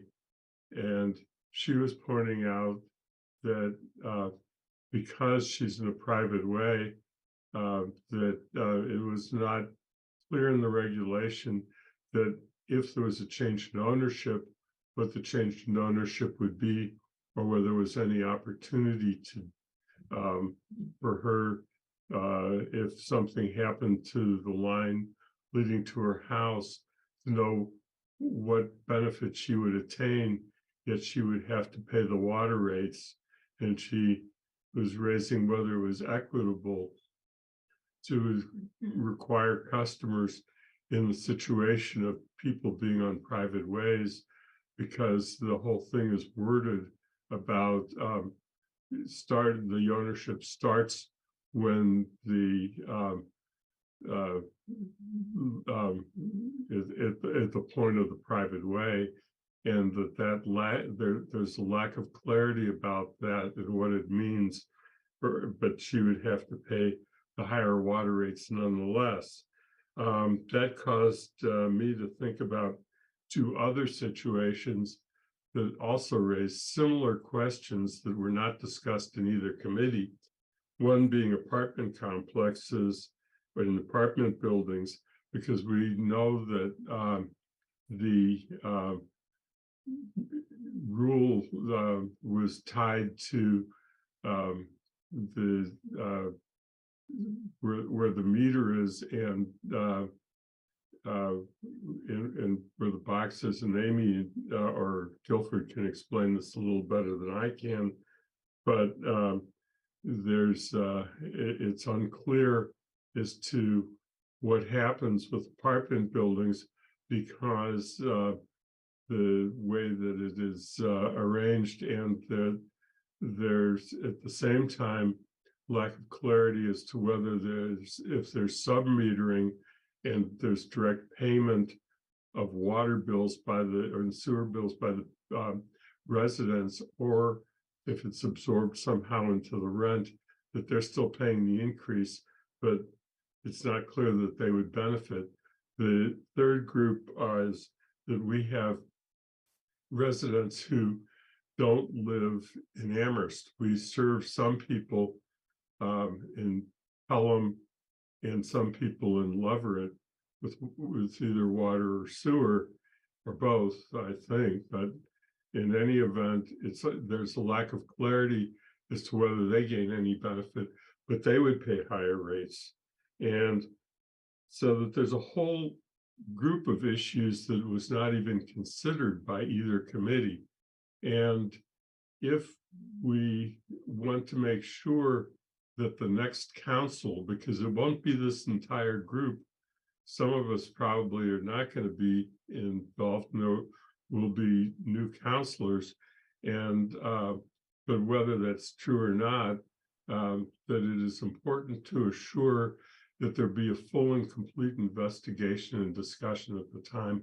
And the only way you can assure that is to adopt the proposal from the Finance Committee that it not go into effect now, and that requires that there be a procedure in order to make the change that we're talking about.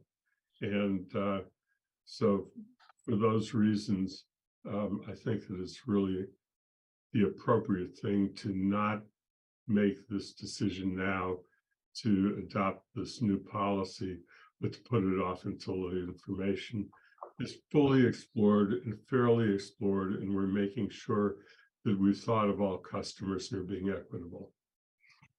Thank you. I do want to remind counselors to limit their comments to 3 minutes at most. Anna? Thanks. Can we restart the clock? I want my 9 seconds back. All right. So thank you. I completely disagree with Andy. I think that's pretty clear from the get-go. I think that if you look at the motions sheet, here's where my concern lies. Lynn, you said the word assume, and I think that anytime we talk about making assumptions, I don't like it. I don't like saying we assume that this will come back up in 2 years, that people will want to revisit. If you look at the motion sheet, the way that the motion would be framed is that it would be to request the changes without an automatic service line ownership change. There's nothing about revisiting it in 2 years. I think it's important to say that it would go into effect in 2 years, because it commits us to doing that research, asking those questions, and engaging on these topics that we haven't yet engaged on. The other option, and you know, I'm gonna hope Amy can't reach through her computer and hit me, is that we put this off until we've done that research. None of us want to do that. We would like to move forward the parts of the regulations that we can move forward. So my ask is that we vote to have it go into effect in 2 years, knowing that we have a lot of work to do between now and then, and committing ourselves to doing that work. I really am uncomfortable with the assumption that someone will be on this council in 2 years that will say, hey, remember that thing 2 years ago? We should bring it back up. I would rather have it be, hey, we have this thing kicking in 2 years. We really need to discuss it. Hey, we have this thing that's kicking in a year. We need to look into these regulations and engage on them. So for me, I'm very uncomfortable just putting it aside and hoping that a council in 2 years has the wherewithal and the desire to revisit this thing that we've done a lot of work on, which provides a more equitable opportunity for folks to not get stuck with these tens of thousands of dollar bills. I think that there are answers to Andy's questions that we should be looking into over the course of the next 2 years, so that before it kicks in, we know what we're looking at and we can say whether or not it's still a good idea. But to leave it out entirely is relying on hopes and wishes. And while those are beautiful, wonderful things, they're not a solid foundation. Thank you. Shalini. So I was in TSO and voted with my fellow members in a particular way. But since then, I want to share some of the new information that I am receiving, because of which I want to reconsider. And it's more in line, I think it's in between what Anna and Andy is saying, which is actually to rewrite the motion. But I'll come to that later. The new information for me is that we made that decision based on the impact that this change would have on the water prices of water for residents. And we were given that chart and we looked at that and we said, yeah, it's still below our neighboring towns. But what I'm hearing now is that there could be additional costs, which we don't know. And so that's a new piece of information. The second piece of information is that assumption I was making, and what I understood was that when the pipe is in public property, it is being damaged because of work, when contractors, utility workers are digging in. And so it's not the fault of the resident and they're being penalized for that. However, the new information is also there. A lot of these pipes are made out of Orangeburg, and the life expectancy of those pipes is 50 years. So some of these pipes that are going to deteriorate on their own. And so is it the responsibility of the town? It's like saying my roof is old, and so now the town should replace it. So I mean, having the distinction when it is being damaged by the town, that's clearly should be the responsibility of the town. But when it is naturally deteriorating, should that be the responsibility of the town? I don't believe we engaged in that conversation.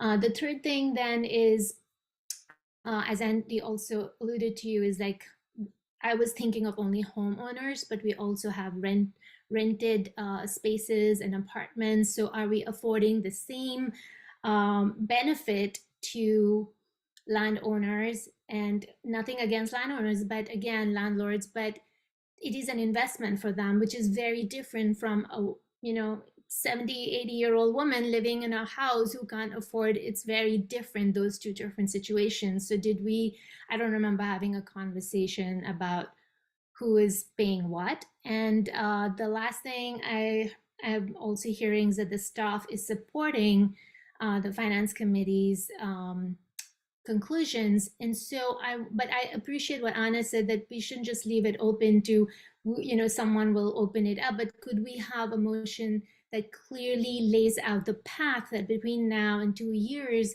this is what we expect to see happen in terms of, what is going to be the cost of, replacing these old pipes and blah, blah, blah. So what is specifically, make that more specific as a motion. Okay. Thank you.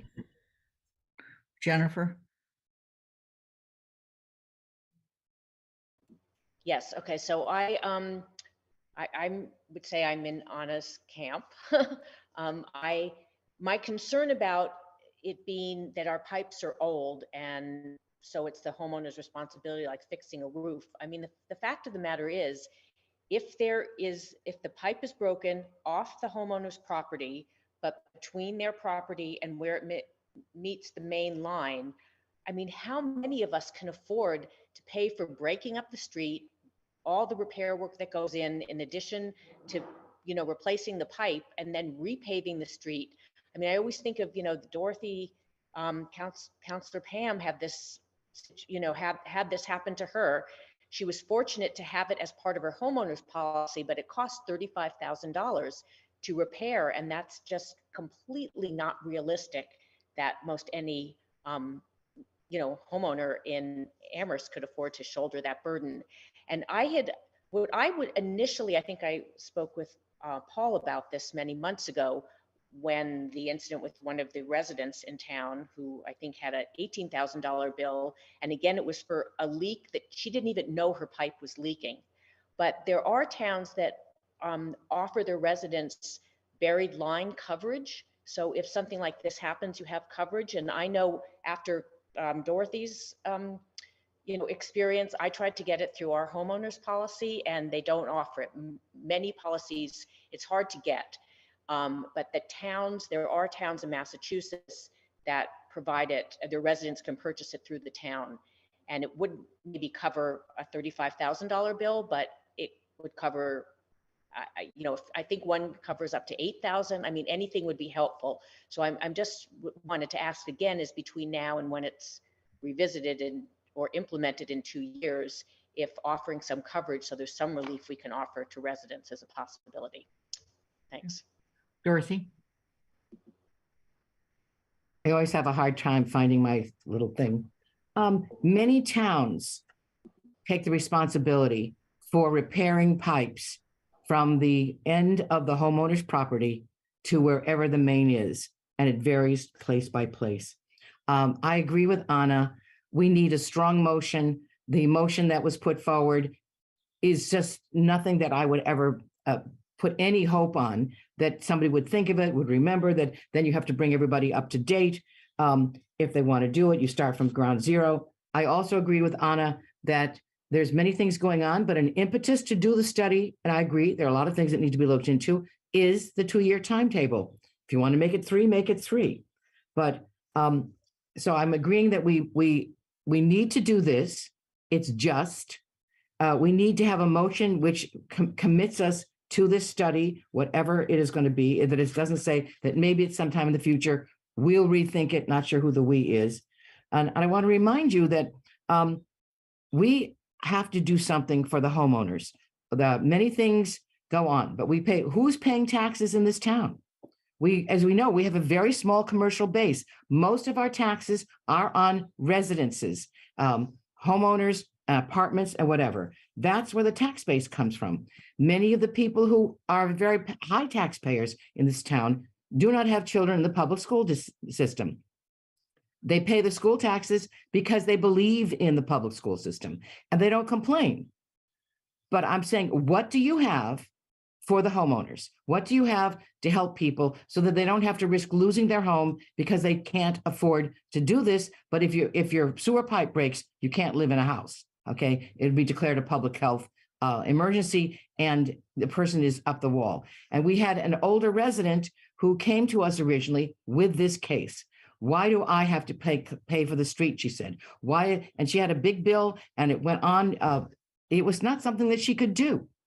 So it's not that we're trying to do something new. Many, many towns have this coverage and they do it. Towns that have much lower taxes than we have. We pay high taxes. And sometimes you need to say, okay, and we have your back. And that's what I see this as being, something the town saying, we will not let you get in a deep, deep problem that you can't get out of. So I really urge us to either support this, or if you're going to redo the motion, make it a much stronger one, make a commitment that we will carry through. And there's not some kind of thing that maybe somebody does if they feel like it in the future at some point. Because I think it's a very important thing. It's really to do with, equity in this town. So thank you. Mandy Jo? Yeah, I don't think I can support. I don't think if we put a motion and the motion went through today that there'd be an automatic future service line change, that I could vote for the water and sewer regulations with that in there. And so at this point, I'm going to support a motion that doesn't have the automatic change. I think Shalini and Andy, they have brought up some very good questions that need answered, some equity issues, some cost issues, a lot of stuff that we need to know beforehand.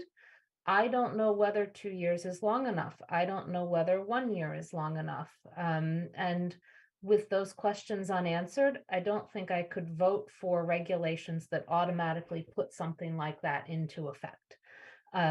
Because, you know, automatic is great, but if those questions aren't answered, you still have to vote then not to put them into effect, right? And the other worry I have is that if we put an automatic into it and we're presented in 2 weeks or 3 weeks, whenever it comes out, with the automatic effective of this ownership change into the regulations, that no one will repair for 2 years. And then, because they'll have a financial incentive to wait until the automatic change happens. But then say we choose, the future council chooses not to put the automatic change into effect.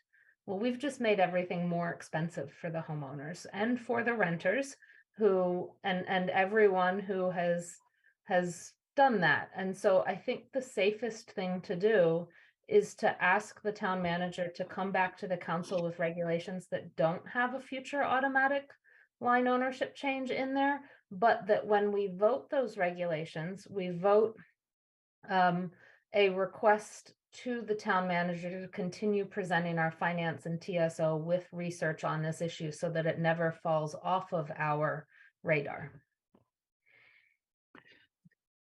Thank you. Pam, you've not spoken before. Thanks. I was having difficulty actually understanding that if the water and sewer regs that are being proposed actually include specifically that the ownership will change to the property line. So I guess the question is, can I actually think I'm on the side of not imposing a hard deadline for the enactment of the sewer line or the service line ownership change until we have some more of the questions answered. Not that I don't support it, but I understand that I just think it looks like there are enough questions that need to be answered. So I didn't want to try to link. I actually would like to look and support the regulations, but I didn't want to necessarily link it to an automatic start point. I would love to encourage town staff to continue to do the research, perhaps with the opportunity for very regular updates or something of that nature, so that it does not fall off the radar.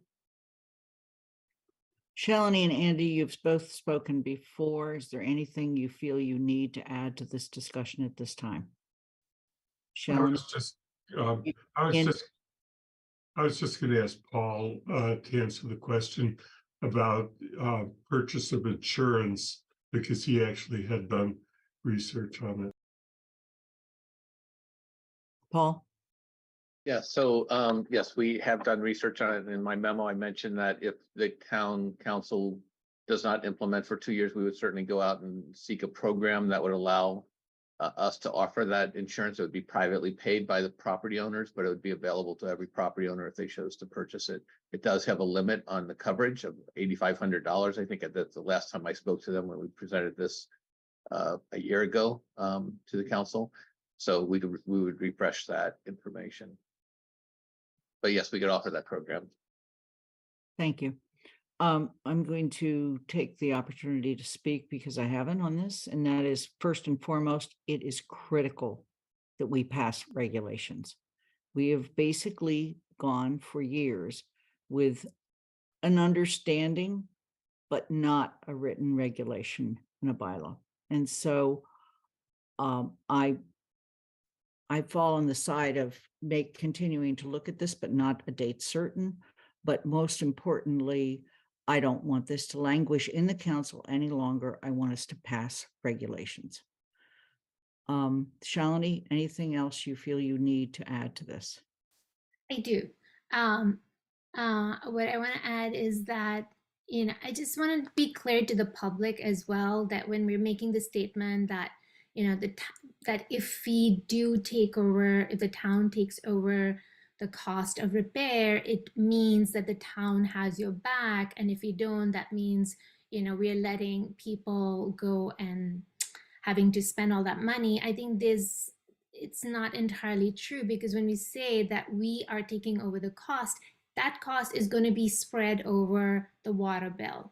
And what we're really doing is and without that clarity, if we are going to apply this only to homeowners' properties or also rented properties, and what we're doing is we're subsidizing, or we're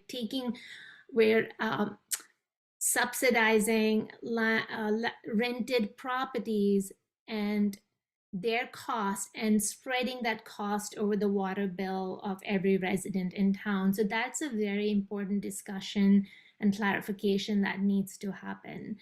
The second thing is I think I would like us to add to the motion a request to the town manager to do the research over the next 2 years to make a firm decision how to move forward with this change in an equitable way. And what I mean by that is there are other options, like creating, instead of making it available to everyone, having a special fund, because there are many people in this town who are landowners and they can afford it. But like creating a special fund, and that's just that's what I'm saying, that we could come up with out of the box options, that there is a special fund to pay for homeowners who cannot afford it, but let's not blanket make it for everyone, included rented properties at this point. So can someone make a motion to? Let me just say, I'm going to put a motion on the floor, and then if there's an amendment, we'll do an amendment. Pam, anything final? Yeah, I think I didn't state my question very well. Can we separate out the adoption of regulations without having to make the decision today about the ownership issue? Yes, that is what. Okay, so the following motion I'm going to place on the table. Lynn, sorry, can I answer her question really quickly? Yes. It's not really answered in the motion. You can't separate them out completely because of the way that it trickles out. You need to know whether or not that ownership line change is going to be in there. So you can't, we talked about this. Amy has to prepare a final set of regulations for us to vote on and needs to know about the ownership change in order to do that. So we can't have like a part A, part B, where one is just the change and one is everything else in the regs, because everything else in the regs is kind of impacted by that, is absolutely impacted by that ownership change. So no, is the answer. Thank you, Anna. Okay, so the motion is to request the town manager present the town council with water and sewer regulations without an automatic future service line ownership change. Is there a second? Second, Haneke. Okay, Shalini. So I just want to clarify. So if we want an edited motion, then we have to say no to this, and then no. You have to say, I'd like to amend the motion with the following. Oh, I have to have a following? You have to, why don't we do this? How would you like to amend the motion? What would you like to happen? Just pull it in front of me first. So I would like to say that with a request to the town manager to do the research needed to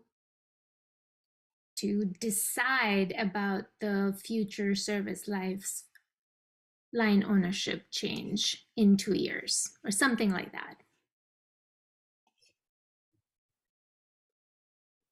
and I'm happy to have people make edits, but that's where I was going with it.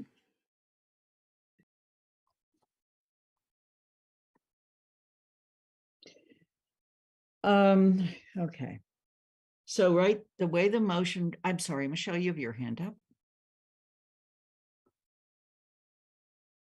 Yeah, I was going to suggest the town manager wrote a memo dated January 9th.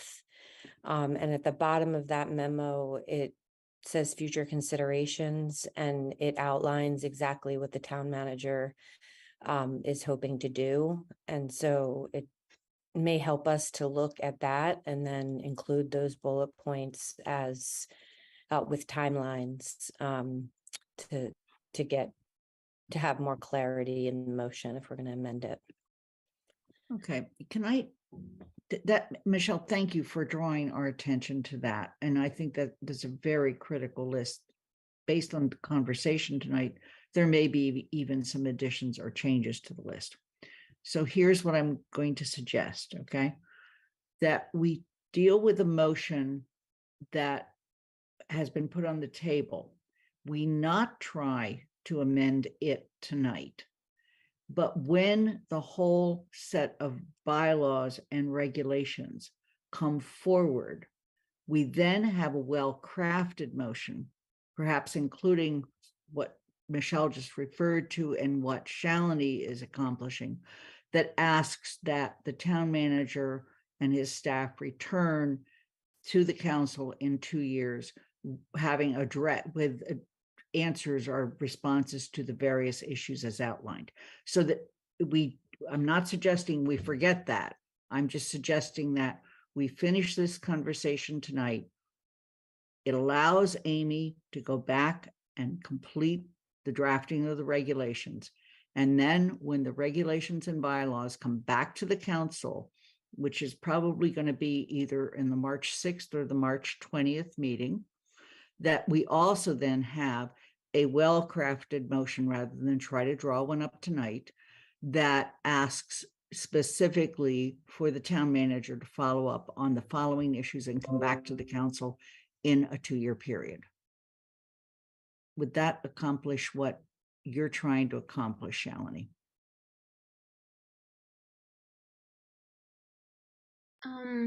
If would that hold weight with the next council to have a separate? Okay. Absolutely. Absolutely. Kathy. Well, you said what I was going to say, Lynn. I just want to separate them. I want to vote this, and then we can come back and have a very separate set of instructions, but get the regulations out. You know, and I realize that there are people who want to put a separate clause, so we have to take a vote on this that you've put on the table, and then if it gets voted down, we've got an alternative wording on it. So, correct. Okay. Okay. Jennifer? Can we get the buried line coverage somewhere in that so we feel like we can provide people? I mean, they would still have to purchase it, the coverage, but that's part of the package.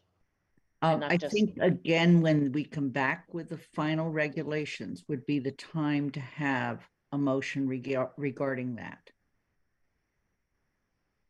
So in other words, that the motion would be to, you know, ask the town manager to engage or provide a package that he has already investigated. And we can have that as yet another motion at that time. Again, remembering we're not adopting the regulations tonight. We're just trying to deal with this one piece. Okay, thank you.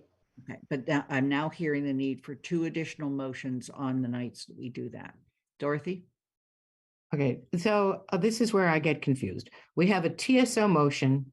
We have a finance committee motion. When you talk about voting and then clarifying, are you suggesting voting the TSO motion, which includes this aim, although it's not clear, or are you saying you're suggesting that we vote that down and we vote for the finance motion? Okay. And then somehow we're going to come later, some other stuff is going to come. So I just need to know which motion you think we're going to vote on first. Thank you. The motion that I made is not the TSO motion. It's in fact the Finance Committee motion. Okay. The motion I made was to request the town manager present the town council with water and sewer regulations without an automatic future service line ownership change. Okay. During that conversation, there have been two other suggested motions.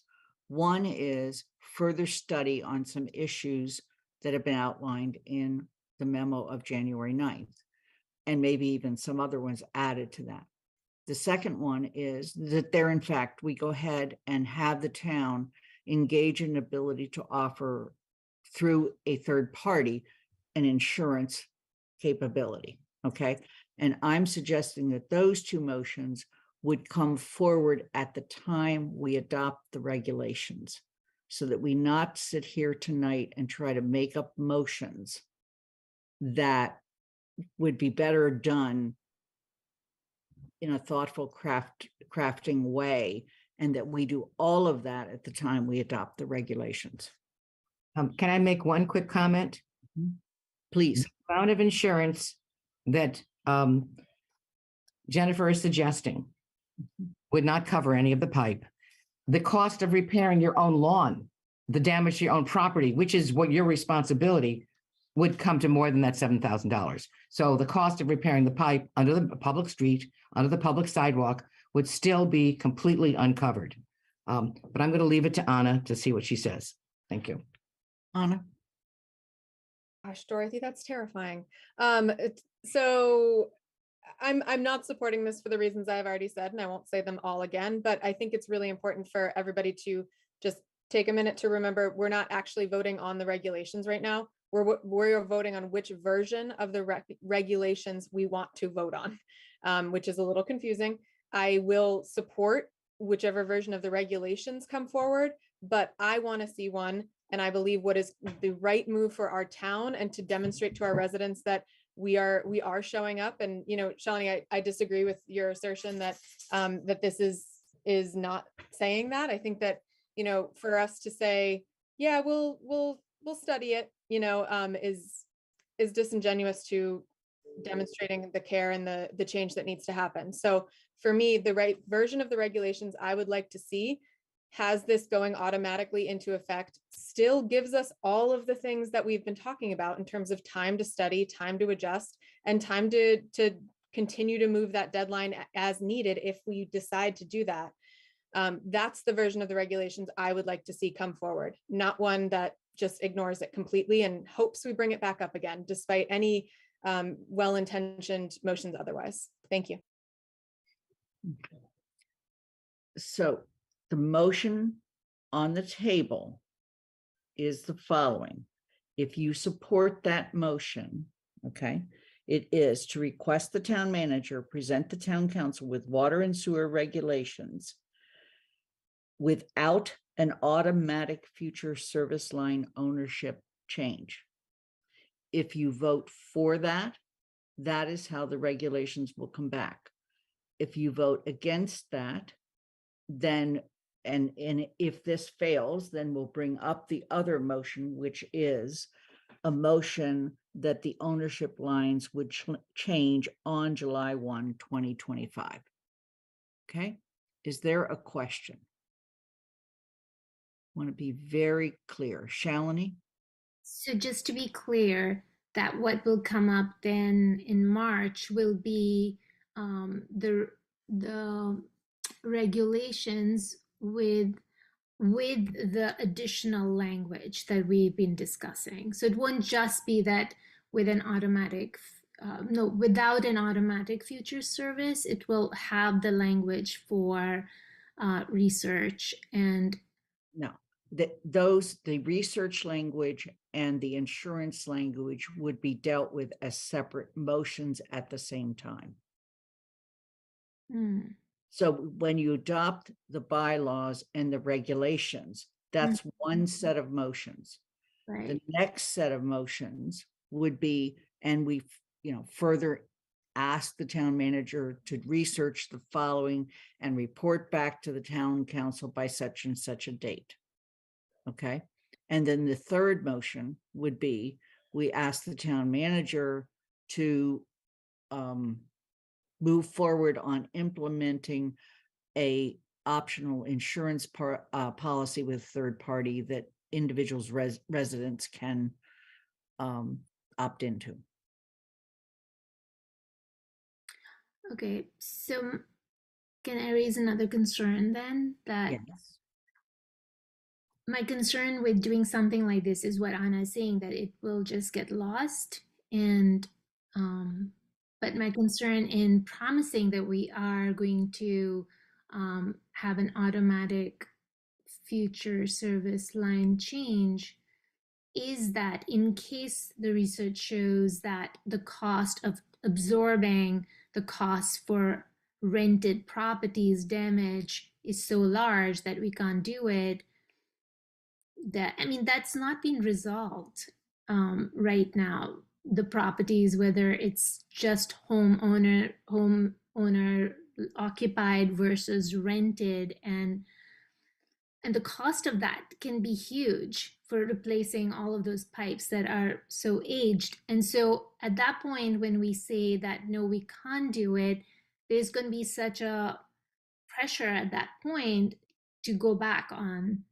So that sounds disingenuous too, to say that, oh, we will have an opportunity to change at that point. You always have an opportunity to change. And you, in fact, you always have an opportunity to walk it back entirely.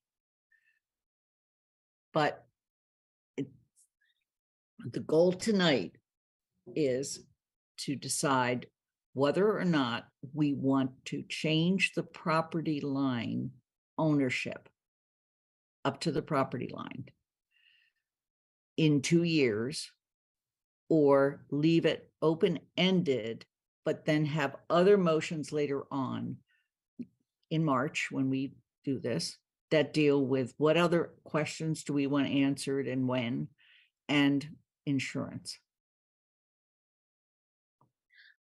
My question is just that why can't we attach that to the motion that we are adopting these set of resolutions with this set of conditions?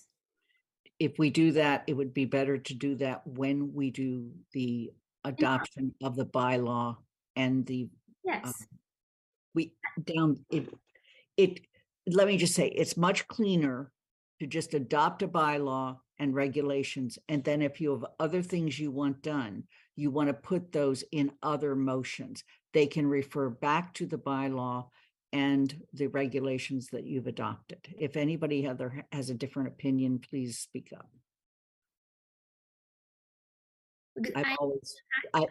I've been led to believe that it is important to adopt cleanly a regulation and a bylaw. And then if you want other things done, do that as separate motions. Okay, I wait to hear other people speak first. Dorothy? I just want to say that my support of Centennial is linked to this. With Centennial, we agreed to take on huge cost because it's something that we need to do. It's right to plan for something that we may not need at this exact moment, but we know that if we don't do it, we will lose an opportunity and we might not be able to do it later, and we might not have the water that we need. So if we're willing to spend big bucks to do that, which will be slowly repaid through water rates, I think it also means that we should be willing to do something a little bit here and there as it comes about. They're not all going to fall apart at the same time. It will actually give the town a little more control over the quality of work and materials. I see the two of them as going together.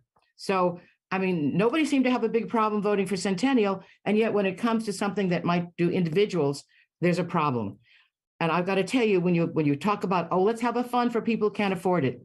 That's like the fund at school. All the kids who can't afford the school trip, come and we'll give you a free ticket. No, the kids don't go. Parents don't let their kids sign up. And how many people do I know who might actually have very little money are going to say, oh, I'm so poor, I want to get it from the special fund. They will always feel, well, maybe I don't, somebody else is poorer than me. So we do the big things, and I think we also do the piecemeal thing. So I think we should support the TSO motion tonight. Thank you. Pam? I appreciate hearing from everyone. It definitely is a nuanced situation. We often have comments from staff, and I feel guilty that I haven't been to all the TSO meetings or all the FinCom meetings to hear the ins and outs of this conversation. I would appreciate hearing some feedback, at least from the town staff. Thank you. Guilford, do you have your hand up? Yes, I'm waiting for a reply. From someone else? Yeah, because I'm making sure I say the right thing. Okay, Amy, are you giving him the reply? So the regulations you have now are written a certain way. And what you're being asked to do, the way they're written now is the town will take over ownership of the service lines right now. So if you want us to wait 2 years, and whether we study it or we don't study it, or whether it's automatic or it's not automatic, we have to change the regulations. The question before you is, do we change it for 2 years, or do you just take what is written now, which says the town will take over the water regulations upon approval? That's the water services upon approval. That's really what you're being asked. We can talk later about whether you want the mandatory 2-year review or anything else. But before you get the regulations, if you don't want the town to take over the services now, we have to change the regulations so you have the correct regulations to vote on next. Does that make sense what I just said? I think I just confused. It doesn't. It doesn't. The two options that are before the council come out of finance committee. Finance committee basically said we don't want ownership to change automatically in 2 years. The information that came out of TSO was we want it to change automatically in 2 years. Amy, please you go ahead. So yeah. No, all I was going to say, just to kind of clarify what Guilford's saying, is because of the initial conversations with TSO, we rewrote these whole regs for ownership to take place immediately. So we're going to need to change with both of the recommendations with TSO and FinCom. We're going to have to do some change to the regulations. Really, I agree with you, Lynn, that the most important thing is that we move these forward, and we just need to know what change we're going to bake into these, because right now we've got 2 different committees that are recommending different things. And so we want to ultimately put forward something that has the best chance at succeeding when we bring it back. And in reality, you could take a third option and say you want to accept what's written now and do it immediately. Recommendations are this, that, recommendations. So we just need to know how to write the rules so you can approve them. Okay. Michelle, you had your hand up and then you put it down. I want to make sure you have an opportunity to speak. I think I just was confused by what Guilford said. So the regulations as they stand right now, leave it to the homeowner. The proposed regulations based on the TSO's initial conversation was to shift that. So the question is, something has to be rewritten either way, right? And it's whether to have an automatic 2-year or to not include that, and then have something that's distinct from that, that gives a work plan to the town manager to evaluate over the next however much time the council decides. Is that? Michelle, I think you have some of it, but initially in the conversations in finance and then in TSO, there was a strong sense of needing to move and do this right away.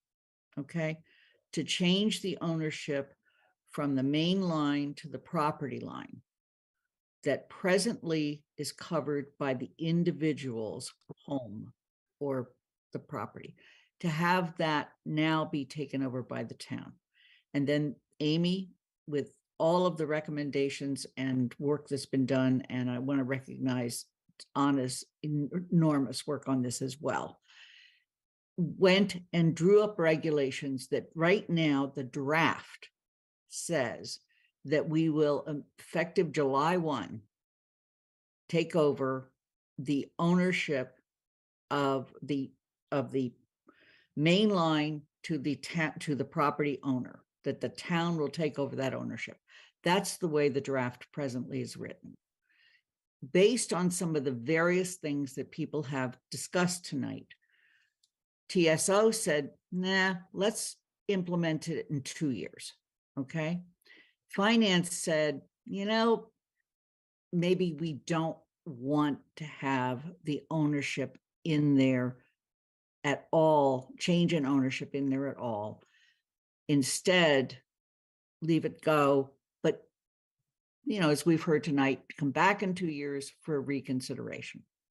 So that's where we are. I'm going to try to do this by motion. Shalini? Question.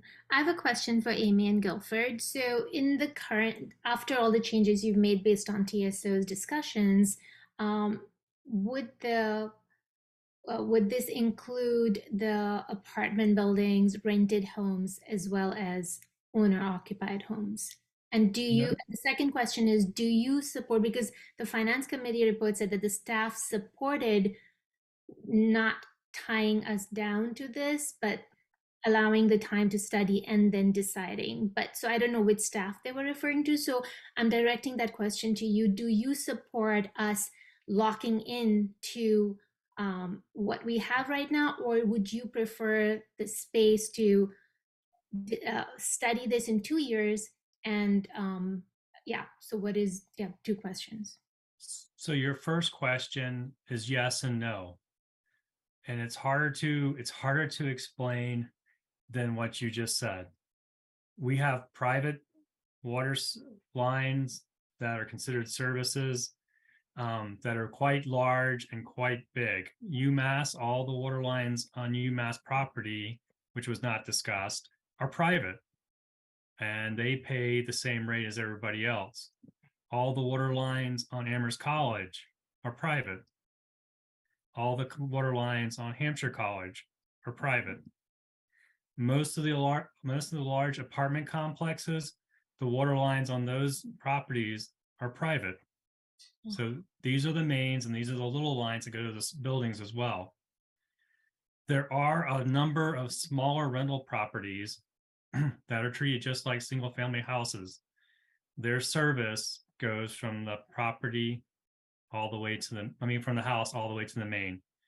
So it's a bigger question than you actually identified if you actually want to start looking at that. And we kind of pointed it out that there's a lot of private stuff around town. Amity Place is a private condominium association.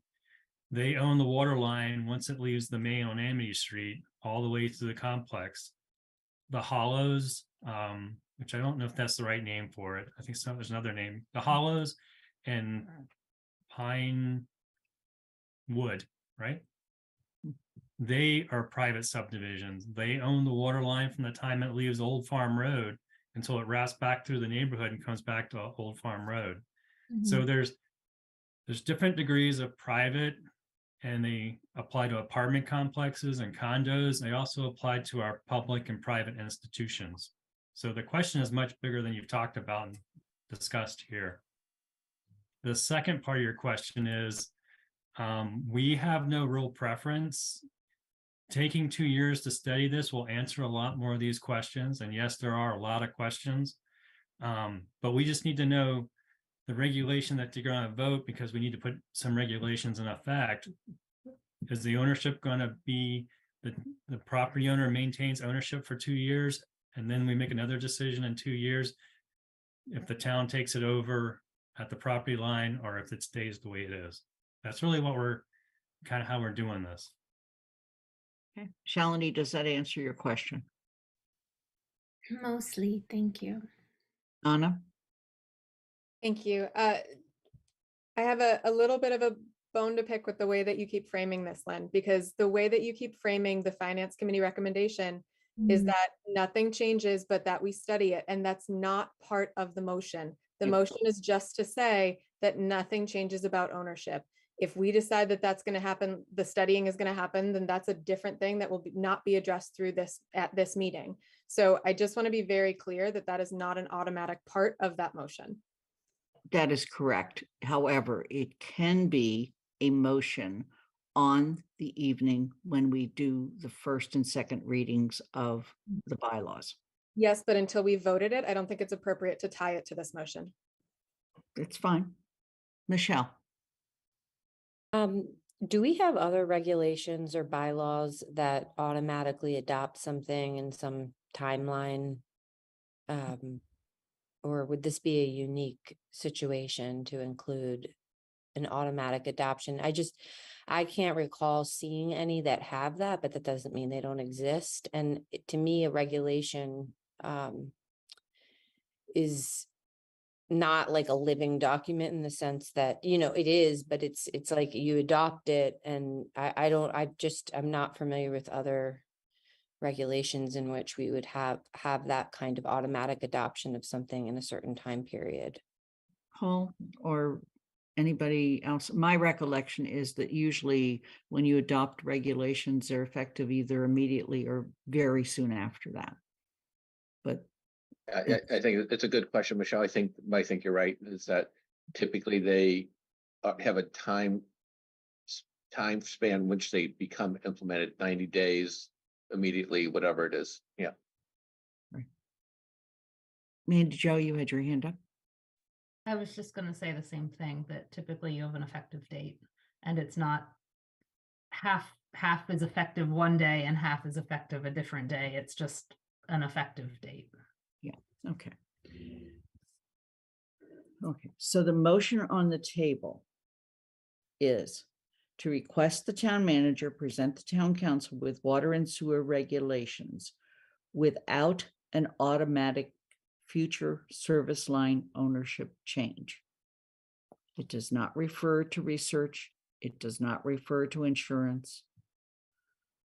It refers to what the regulations will say when they come back to us. Is there any further question? Okay, then we're going to, I don't even know where we're starting. I think we're up to Pam Rooney. I think I understand, and I think I'm going to vote yes. Kathy Shane. Yes. Andy Steinberg. Yes. Jennifer Taub. I'm going to abstain because I'm still confused. Okay. Okay. Alicia Walker. Abstain. Shalini Bone Mill. Yes. Pat DeAngelis. Aye. Anna Devlin Gothier. No. Lynn Griesmer is an aye. Mandy Jo Haneke. Aye. Anika Lopes. I'm going to abstain out of need for more time. Thank you. Michelle Miller. Aye. Dorothy Pam. No.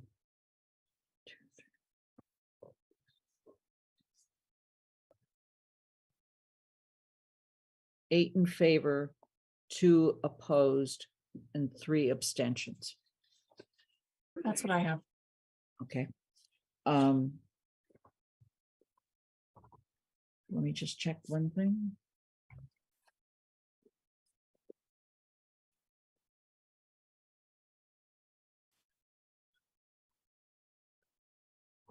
Let's try to do the proposed snow and ice so that when we break, Guilford and Amy don't have to stick around any longer. So this is a first reading. I'm going to call on GOL since this originated in GOL. And Pat, do you want to speak to this or have someone else from the committee speak to it? I think that I can speak, and I'd like Mandy Jo to chime in if I miss something. We looked at this bylaw came to us from the bylaw review committee 4 years ago and was one of the things that we were looking at. I think you can see in the revisions that are in the bylaw now are in your packet, and I think they're quite clear. We have expanded this beyond snow and ice to look at other obstructions of a public way, which can be trash, leaves, tree limbs, things like that. And again, I'm going to say that those things seem quite clear. We have had one request which came in very late from the tree warden, so it is not in the packet. And the tree warden is very concerned that someone could use the language of the bylaw as it's written now to remove a shade tree without approval. So he is suggesting a change and a creation of a B3, which would say something like the tree warden shall assess public shade trees impacting public ways and sidewalks before they are trimmed or removed. So that is the one thing that is not here yet. And Athena, do you need me to read that again? Athena? I don't believe so. Athena and I discussed that requested change earlier today, and it can be added in when this comes back for second reading. Great, okay. I do have that language. And there was also one other small change for inspectional services. That should be inspection services. Yes, and I'm trying to understand whether we need to add, therefore, the tree warden up in the enforcement.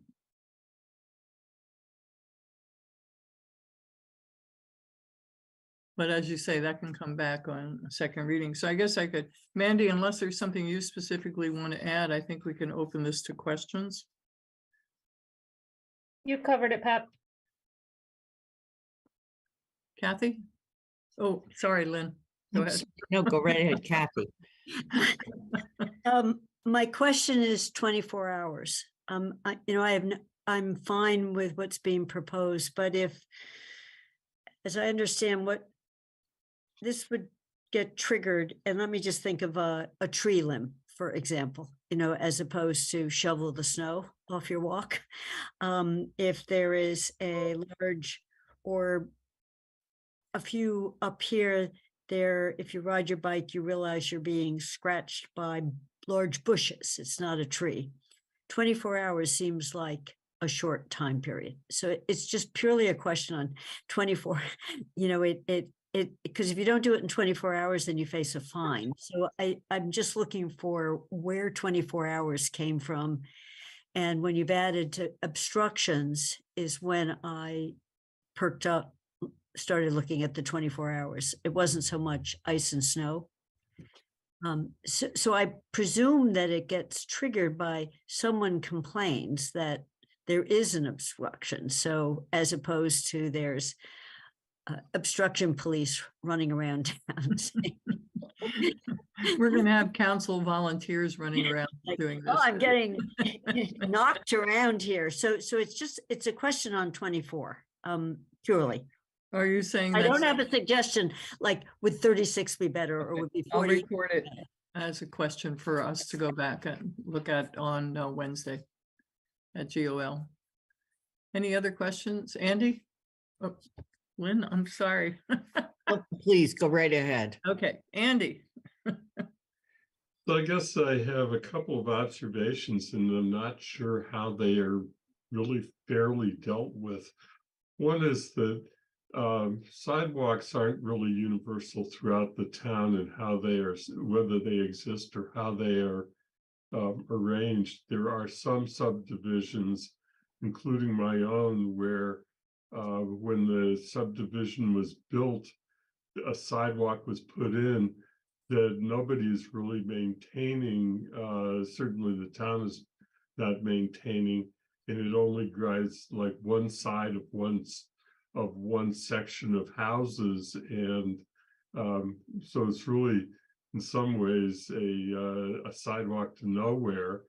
And then the other thing that is that there's some sidewalks that the town is plowing because they've been determined to be of such significance that that's a decision that DPW has made and has used a sidewalk plow to plow them, and that doesn't occur everywhere. So I think that the thing that concerns me about this, and I'd like to hear more conversation as we go along, is aren't these inequities that and how are we addressing those inequities? Yeah, and I'm going to pass this to Amy and Guilford because I feel like what I understand is there have been sidewalks that the town has been clearing, but they don't belong to the town, but it was easy for them to do. So there's a lot of confusion by residents. So could you address that? Either one of you? Yes. So the bylaw says that the property owner is responsible for the sidewalk in front of their property. And back 20 years ago, they wanted to kind of improve the service and give a little more service by having the town sidewalk plow, which went by some areas, just go ahead and stay on the sidewalk. Plow these areas as they went to the areas the town owns, and that's kind of how this started. And then people said, well, this is an important sidewalk and it connects this town property to this town property, so that sidewalk got added, and then this sidewalk got added, and really it kind of morphed and changed the bylaw negatively. I mean, the bylaw, some people don't think it exists and that that they're not responsible and the town's just responsible. So that's kind of what happened here. So that's how we got that list of sidewalks that we end up doing. And we really are only supposed to go through once and not go back again. And sometimes we don't even go through once if we don't plow. So it's that's how that came about. Amy, did you want to add something? Thank you, Guilford. Yeah, no, Guilford kind of covered it. I guess I just kind of wanted to reiterate the point that we certainly, took on as a courtesy pass, certain sidewalks that led to a town property. We're going by there anyway. And really what's happened over time is people have seen that as the obligation shift to the town. So now, unfortunately, it's just gotten confused in a lot of people's minds. And now they kind of approach us with, my sidewalk hasn't been done, not realizing that it's their obligation to get done and that we do a courtesy pass, but that doesn't remove their obligation at all to do it. So. Thank you. Lynn, you want me to continue? I'll go ahead. Mandy Jo, thank you. It gave me a chance to catch up on some notes for future meetings. Mandy Jo. Yeah, a couple of other things that we might want to add that a constituent had brought up who's been following this, and we forgot to talk about at the last GOL meeting, which one of them is exactly what Kathy said for section A or B2, the clearing of debris, extending the time from 24 hours to maybe 72 hours or a week, a little bit longer, which is different than snow and ice. There are two different sections, right? When I drafted it, I just basically copied section B1 into B2 and changed snow and ice to something else. So that's where 24 came from, Kathy. It's just copying the paragraph. So I would support adding a longer time for those types of obstructions. And then the other thing for B1 was a concern that people do their sidewalks, but not the curb cuts. That they don't see the curb cut as part of the sidewalk. And so potentially adding into section B1 in particular, that curb cuts are part of the sidewalk obligation. So are you suggesting, Mandy Jo, that perhaps GOL should discuss this, bring back a second reading, a few changes, and maybe that second reading won't happen until March 20th. Yes. Okay. Yeah. Or if we read it on the 6th and GOL doesn't have time, we can just amend at that time, but it might be easier for GOL to bring them back. Yeah. I would prefer that GOL look at it again and bring it back. Are there other suggestions, Pam? Yes, thank you. Similar to what Mandy Jo just said, perhaps the time frame is specified by the, I'll call it the officer in charge, whoever it was that provides the notice to that property owner. They can work out something just like they do with correcting issues in rental properties during an inspection. They specify the time frame by when it has to get done. Clearly, if it's something that's blocking traffic or forcing people out into a street, it needs to get cleaned up pretty quickly. But that's perhaps another opportunity to put the time frame in without specifying it too closely. Okay. Dorothy. Couple of suggestions about time frame. In terms of greenery, I was asked to speak to some neighbors about greenery, and they said they've been waiting for 3 weeks already, trying to get somebody to come and do it, and they were bushes that were too tall for them to do. I mean, you can say, yes, I'm going to do it, and not be able to get the help or be able to, climb up on that ladder. About the snow and ice, we spent a lot of time thinking about that because this came out just as we were having a little snow and ice storm, and our service that we had didn't come. And so my husband was out there doing things he's not supposed to do.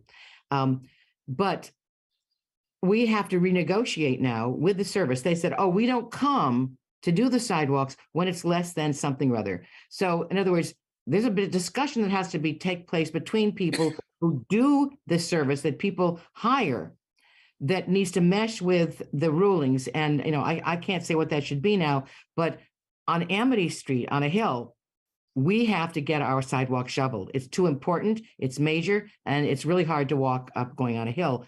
So the 24 hours thing, to me, is too long. I think that people should try to get their sidewalk done, certainly 12 hours. The fine maybe doesn't happen until 24. But the way it's written, it sounds like it's okay if you don't do it until 24. And, so Bob was out there in the dark and it was done way before 24 hours, but it was way too long for anyone who's trying to walk up that street on an icy day. So I think that we need some more specifics about this. When should it be shoveled, and when does the fine start? And maybe some indications of some of the language that people that do this kind of shoveling think of. And there's, this question of shovel, salting, ice-free, snow-free. I mean, there's a lot of variables here. And it's very serious. I remember living in Hartford, Connecticut. I was a little girl. Policeman rang our doorbell at 6:30 in the morning. And he said to my father, who was just getting ready to go to work, your sidewalk's not done, because we lived on a big place. And so he said to us, kids, go clean the sidewalk. The policeman got upset. He said, I didn't expect your children to do it. And he said, well, who else is going to do it? I have to go to work. And of course, we did. We shoveled those sidewalks. Didn't matter if we were 8 years old or whatever, but we knew we had to do it. Because when a policeman comes to your door, it's pretty clear you got to shovel your sidewalk. So I'm for spending a little more time, for the committee to spend a little more time on these rules, because they're very, very important, but there are many distinctions, I think, in it as to when you should try to get your sidewalk cleared, to what level, and when the fine comes in, because I don't think I think 24 hours might make some people think I don't have to do it for 24 hours. And that's not what the new legislation should be saying, I think. Paul, you have your hand up. Yeah, so I just think one might, as we're going to be making minor clarifications under section B2, it says within 24 hours of receiving a notice to remedy, and I would suggest that we have that be notice to remedy from the town. So it can't be a neighbor notifying you saying I've notified you 24 hours ago. It should be an official thing that the town issues a notice. Okay, thank you. Guilford, you had your hand up. Yes, thank you. When we have brush or tree complaints of hanging over the sidewalk, we usually send a letter, and it's 5 days from the date of receipt of the letter that you contact us and tell us what your solution is. And if your solution is such that you have to bring a contractor in, and the contractor tells you, well, I can't come in until a certain time, that's your solution. And we normally accept that for brush and stuff like that. So if you wanted to try to work something like that, and that's how we do it now if someone complains. Guilford, I'm gonna ask, I know I'm interrupting. No, go Can ahead, you Pat. put that in an email for me? Or send what you have that you use? That would be Yes, helpful. we can do that. Please do it tomorrow. Yes. So we've heard several suggestions for GOL to look at before they come back with a second reading. Are there any other comments on this at this time?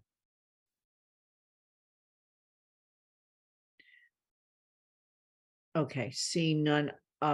Guilford and Amy, thank you so much for being here for this long and involved multi-tiered conversation about everything from sewer, water, ice, bushes, sewer plants, everything. Thank you so much. And for the council, we're going to take a break. We're going to reconvene at 9:20. Please turn off your mic and your picture, turn your picture back on when you come back. Excuse me, will we be doing the poll petition tonight? Hi, Mike, I emailed you to let you know that it was voted earlier in the meeting. Okay, so okay. Hello? So It I'm was all- I'm all approved. set? It was approved, yes. Thank you. Okay, thank you.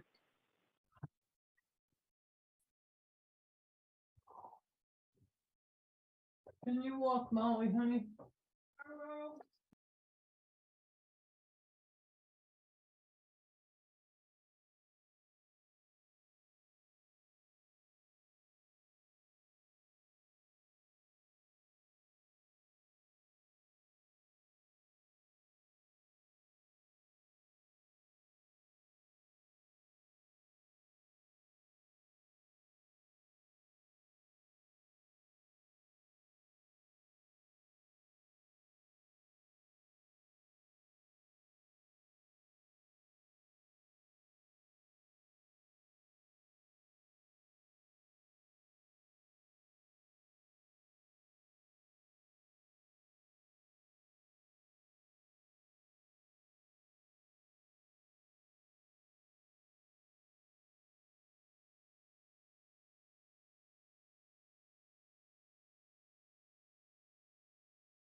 Please turn your picture back on when you return.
Please turn your picture on when you return so I know you're here.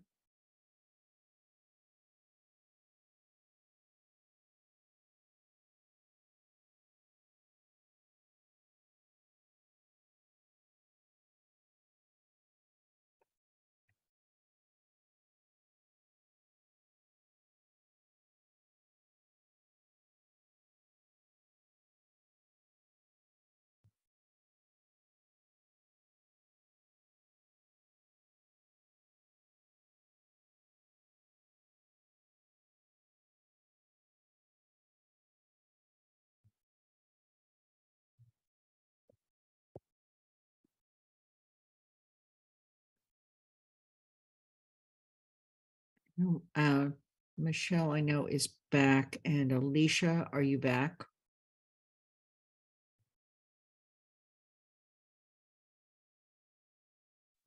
Yes, I am. Thank you.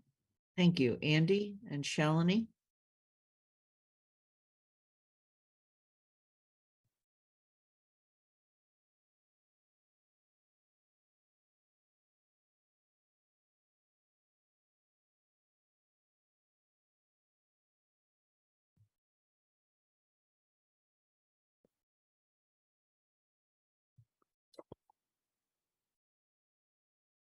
Athena, when we start, could you put the motion for the special act extending voting rights to lawful permanent residents up on the screen, please?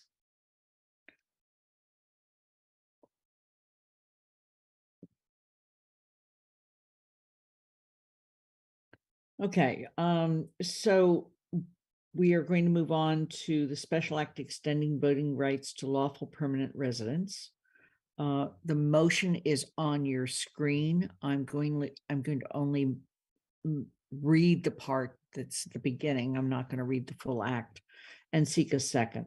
And this is to approve the proposed special act set forward below, an act extending voting rights to lawful permanent residents, and to petition the general court for special legislation, provided, however, that the general court may make clerical or editorial changes of form only to the bill unless the town council approves amendments to the bill before enacted by the general court. And then it's stated. Is there a second?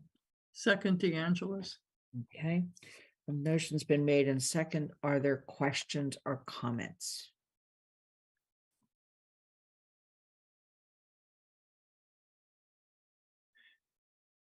Okay. I just would like to say one small thing. Yep, please, Pat. And I promised a friend that I would use this quote by Cesar Chavez. What he said when they were fighting for rights, voting rights, we don't need perfect political systems. We need perfect participation. And this allowing legal permanent residents to be able to vote and run for office and in the town of Amherst, it creates that kind of perfect participation. A part of that perfect participation. We could go further, but let's begin here. Are there any other comments or questions? Okay, seeing none, I'm going to start with Kathy Shane. Yes. Andy Steinberg. Yes. Jennifer Taub is now absent.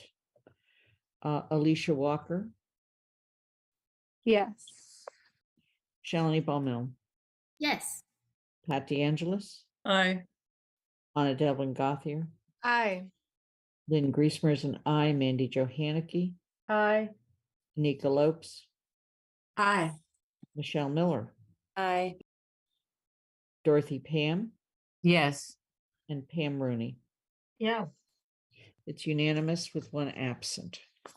The next item is authorization of town council president to sign a letter in support of the Protecting Community Television Act. And Andy, you asked this to be removed from consent. And would you like to speak to that at this time? Yes, it really isn't that I'm opposed to sending a letter, but I was a little bit taken aback by the lack of information that we've received regarding what the legislation is that we're supporting.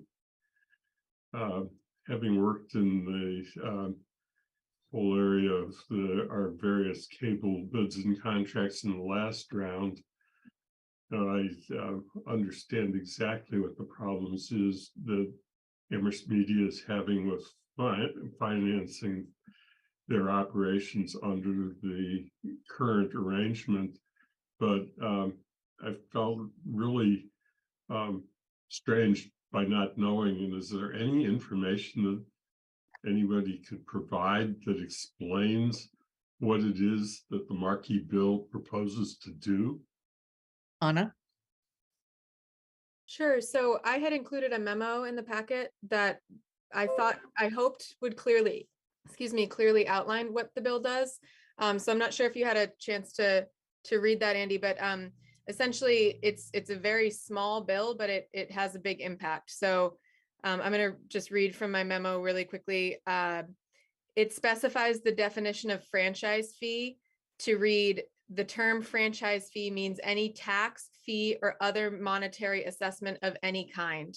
And it used to say that it includes any tax, fee, or other monetary assessment. So it's kind of locking in those parameters. And then it adds in the words other monetary. So that's kind of what ties in the other element of the franchise fee. So I don't know if I can answer any other questions, but basically it's sort of locking in that definition so that the in-kind contributions are counted as counting towards that franchise, or sorry, the in-kind contributions, excuse me, are included in that. Does that help at all, Andy?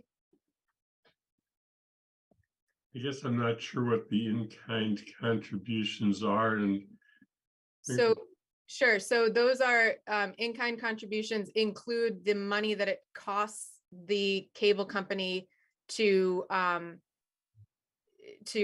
things like Amherst Media, to offer the public educational and government channels. And so the Communications Act of 1934 established a 5% franchise fee cap, basically limiting the fees that cable companies can pay as 5% of their gross revenue. And then franchise fees are then, they go back to communities. Oftentimes local governments can use them to maintain, for example, right-of-ways used by cable companies. And so by considering the hosting of those channels as an in-kind donation, cable companies are able to take the cost of offering those services and count them towards the 5% fee cap. Because of this, there's a significant drop in the actual franchise fees. So it leads to a drop in revenue, drop in resources for channels like Amherst Media and other public educational governmental, channels. So it's trying to make it so that they are not able to sort of use the money that they're spending doing something they're required to do to pay less in fees to communities.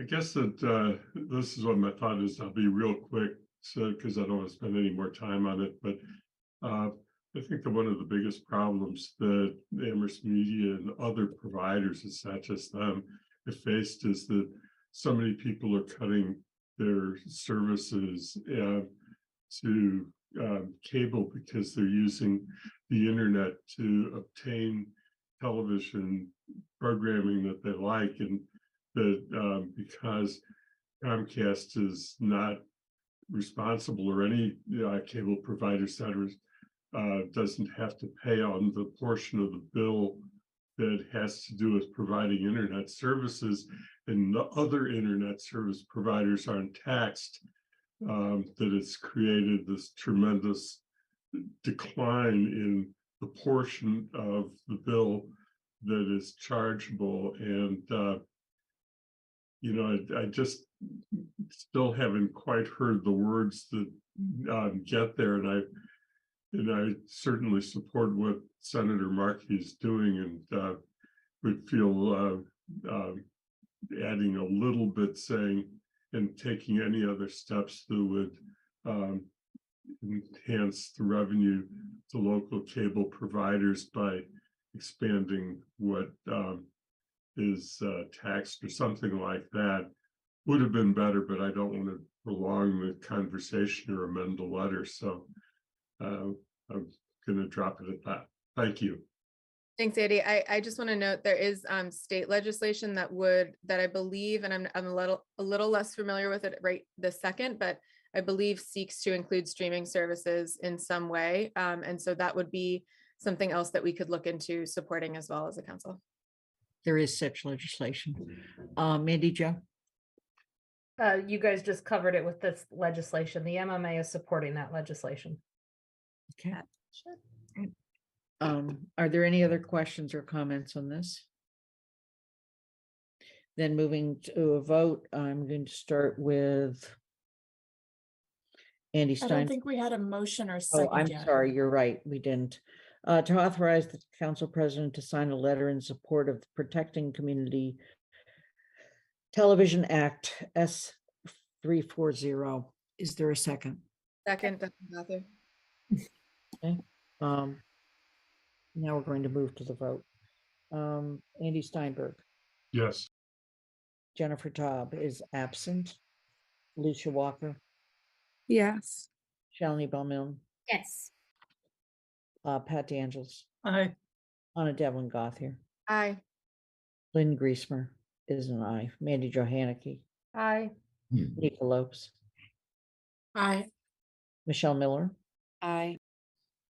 Pam Rooney. Dorothy Pam first. Yes. Yes. Then here Pam I am. Rooney. Then Pam Rooney. Yes. Kathy Shane. Yes. It's unanimous with one absent. We did the rules of procedure, and so we're going to move to the proposal for an increase to counselor stipends and childcare costs. It also includes a look at health insurance benefits. I'm going to make the motion. I will mention that the motion was a motion to refer, and that motion passed in the consent agenda. But I do want to note that the motion should have read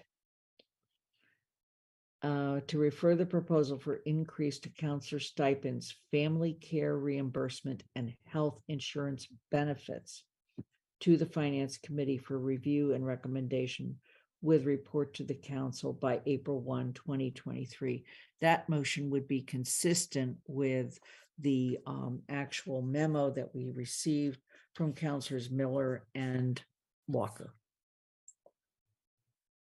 Michelle or Alicia, would you like to speak to your proposal? Sure. I'll just briefly go over it since there is a memo in the packet. And then I think Alicia also would like to speak to it. So it's three parts. There's part one is to increase the counselor salary to 10,000. It's 5,000 annually currently. This also includes for the council president to receive a bonus stipend of $2,500 annually, which is already the case now. And then in addition, that is not the current case, is that committee chairs would receive a bonus stipend of $500 annually for chairing a committee. The family care reimbursement is that counselors would be reimbursed up to a certain dollar amount. In the proposal, we have $16.25 per hour, and that was based on some data from care.com with respect to our area. And that would cover any family related care that would happen during council meetings, committee meetings, as well as up to 5 hours per week for council related work and activities. And then also to develop a reimbursement policy that is straightforward and timely. Part 3 includes exploring the possibility of offering health insurance benefits to counselors. And this would be an exploration by the finance committee as well as through the town manager in terms of what the administrative aspects of that would be. Just a quick background, the charter establishes 2 sections that speak to counselor compensation. The first is how counselor compensation can be changed, either to increase or decrease it. And that has to happen by a majority vote of the full town council during the first 18 months of the town councilor's term.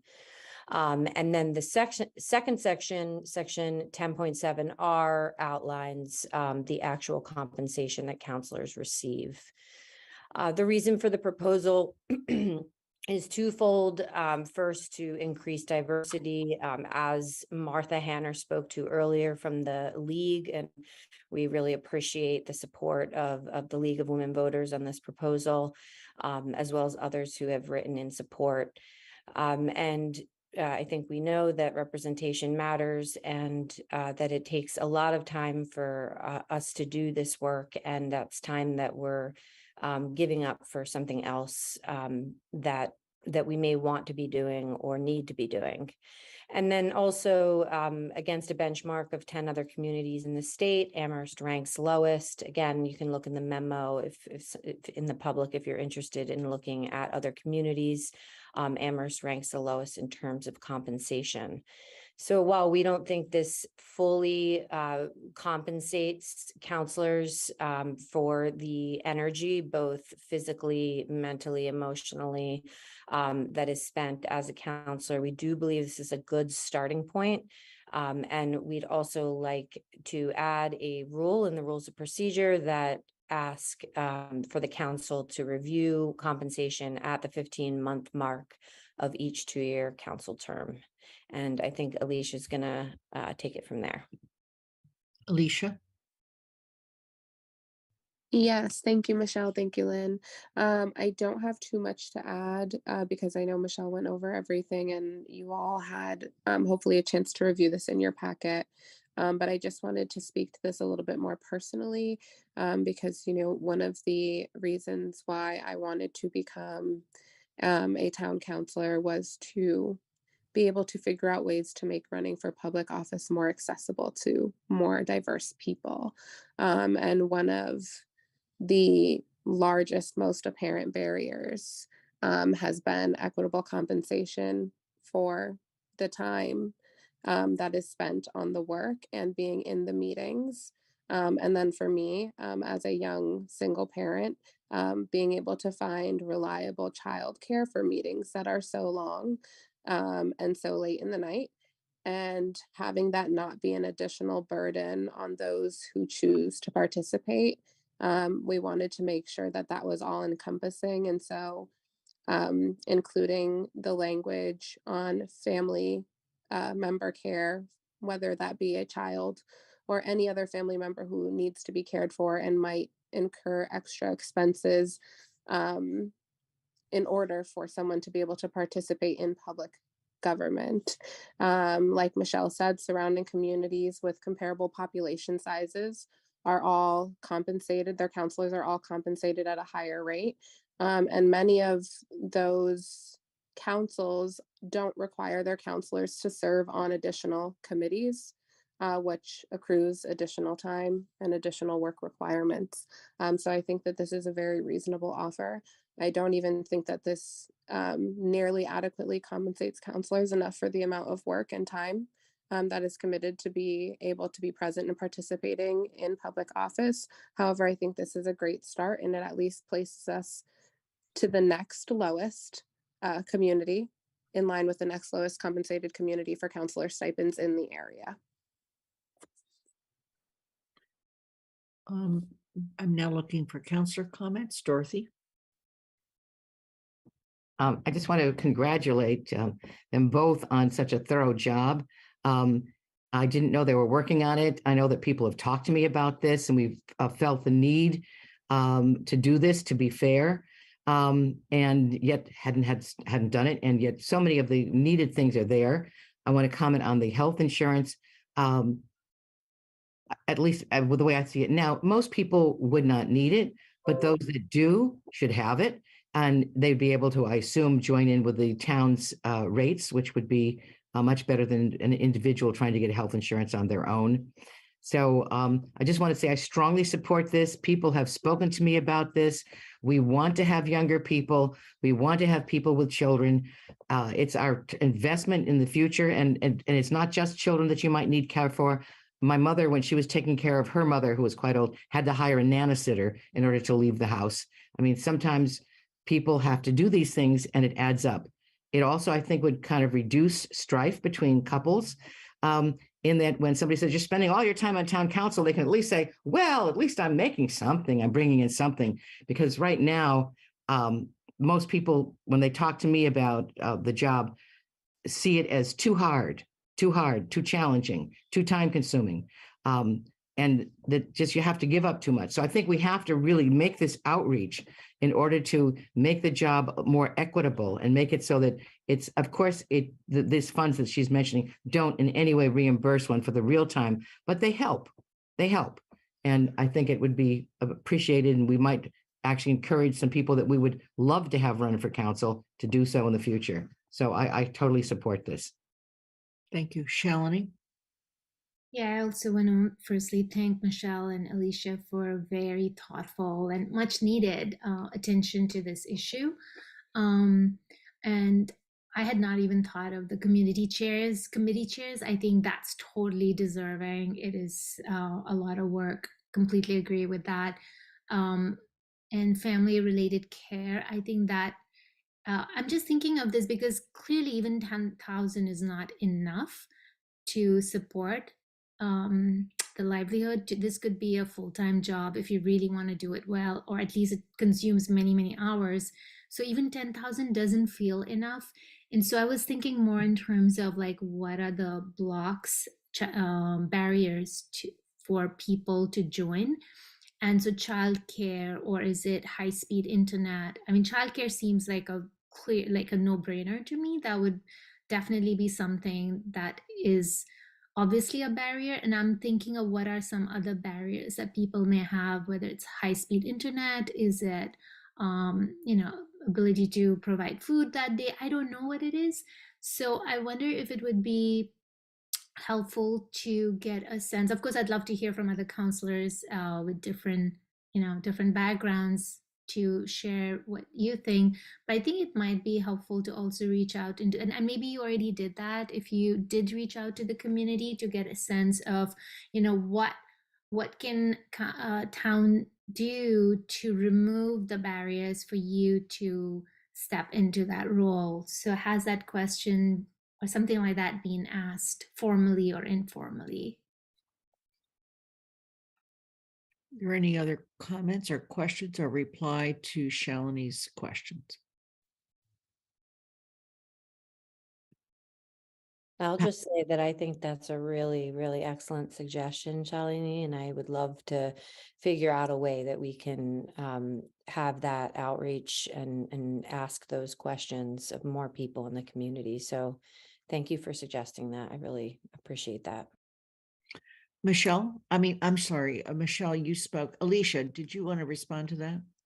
Yeah, I just wanted to respond to Shalini really quickly. I also think that those are great questions, and I think that we're in a space where, like, we definitely want that outreach to happen, but it's kind of difficult because there haven't been many parents or people who have children like of at an age that need to be cared for on the council. So to collect that data is kind of difficult, but I can tell you what my experiences have been, and that is what has sort of motivated me on to work on this memo and to work on this proposal, is because it has been very challenging. And I think you even did mention a lot of the other things, is that, you know, making sure that the kids are fed on this night. And if I do have a sitter, I'm ordering food so that I'm not requiring my sitter, who is usually a high school family member, to be cooking for my kids. And, you know, there are a lot of other things. And so again, I think Michelle and I think that this is the very basic first step. And we do hope that more can be done, but we're hoping that this can serve as a baseline. Thank you, Alicia. Pat?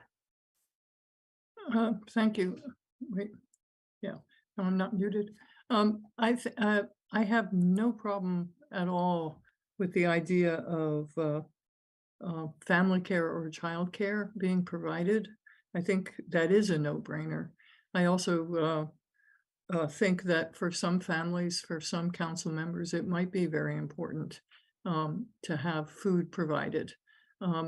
The place that I'm stuck and is we're limiting the amount of money that goes to each department, and we have teachers and paraprofessionals who are underpaid in Amherst.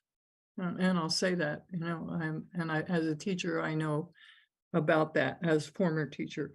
So for me, I'm really trying to get my head around or heart around the idea that I'm going to raise my salary. That's kind of where I'm stuck, in a way that I'm not allowing people whose work is maybe even more important than mine to have. So I'm really stuck there. And if there's any way, not necessarily right now, but you can help me think through that, that would be helpful. Shalini? I had exactly the same thoughts that Pat was just sharing, that I feel, yeah, there's so many people who are underpaid right now, and for us to do, and that's why I was thinking more that instead of everyone, all the counselors getting 10,000, I wonder if it would make more sense to focus the funds towards meeting the needs of specific needs, so it being need-based rather than across the board. So providing for food, because I know I've really not cooked enough because of council, like I'm either buying or whatever.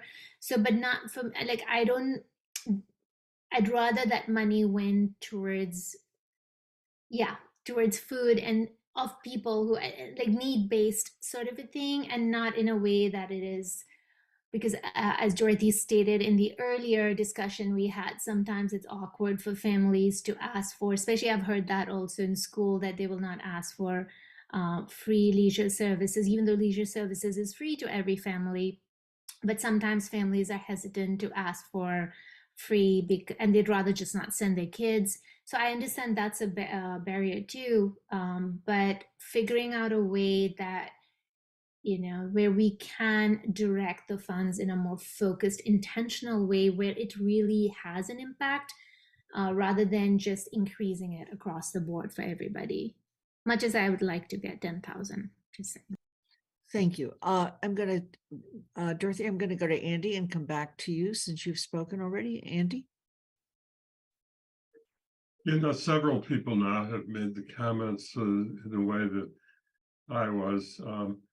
I'm certainly going to vote in favor of the motion on the floor, because I think that it should be referred to committee. I think we should have a thorough discussion in the committee of the issues that have just been talked about, and then go from there back to the council so that all of us can have the discussion once again after it happens. So I think is valuable and it's been brought forward, and that we're going to have the opportunity.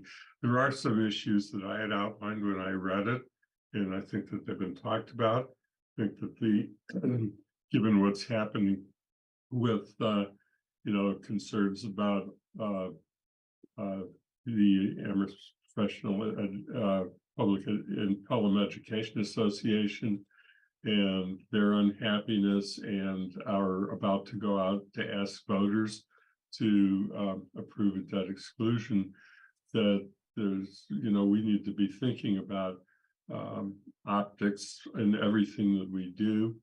And there are extraordinary pressures that are going to be in place as we adopt the budget for the year ahead, FY24. The state aid amounts are not looking like they're going to come in favorably, just based on how the governor's proposal on municipal aid plays out.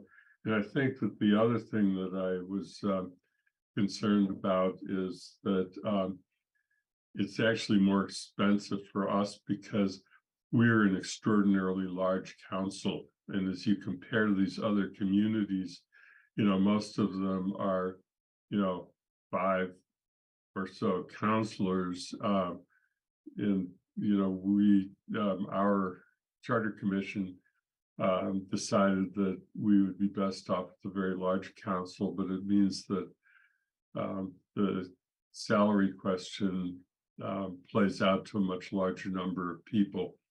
But those are questions that I think need to be explored, outlined, and then come back and be talked about again. So let's say, let's make the referral, and we'll do our best to get it back and frame the discussion. Just to clarify, we actually already voted a referral to the Finance Committee. I just wanted to clarify it included everything that was mentioned in the memo. So we're not going to vote again on this. It's already been referred. Dorothy, any final comment before we move on?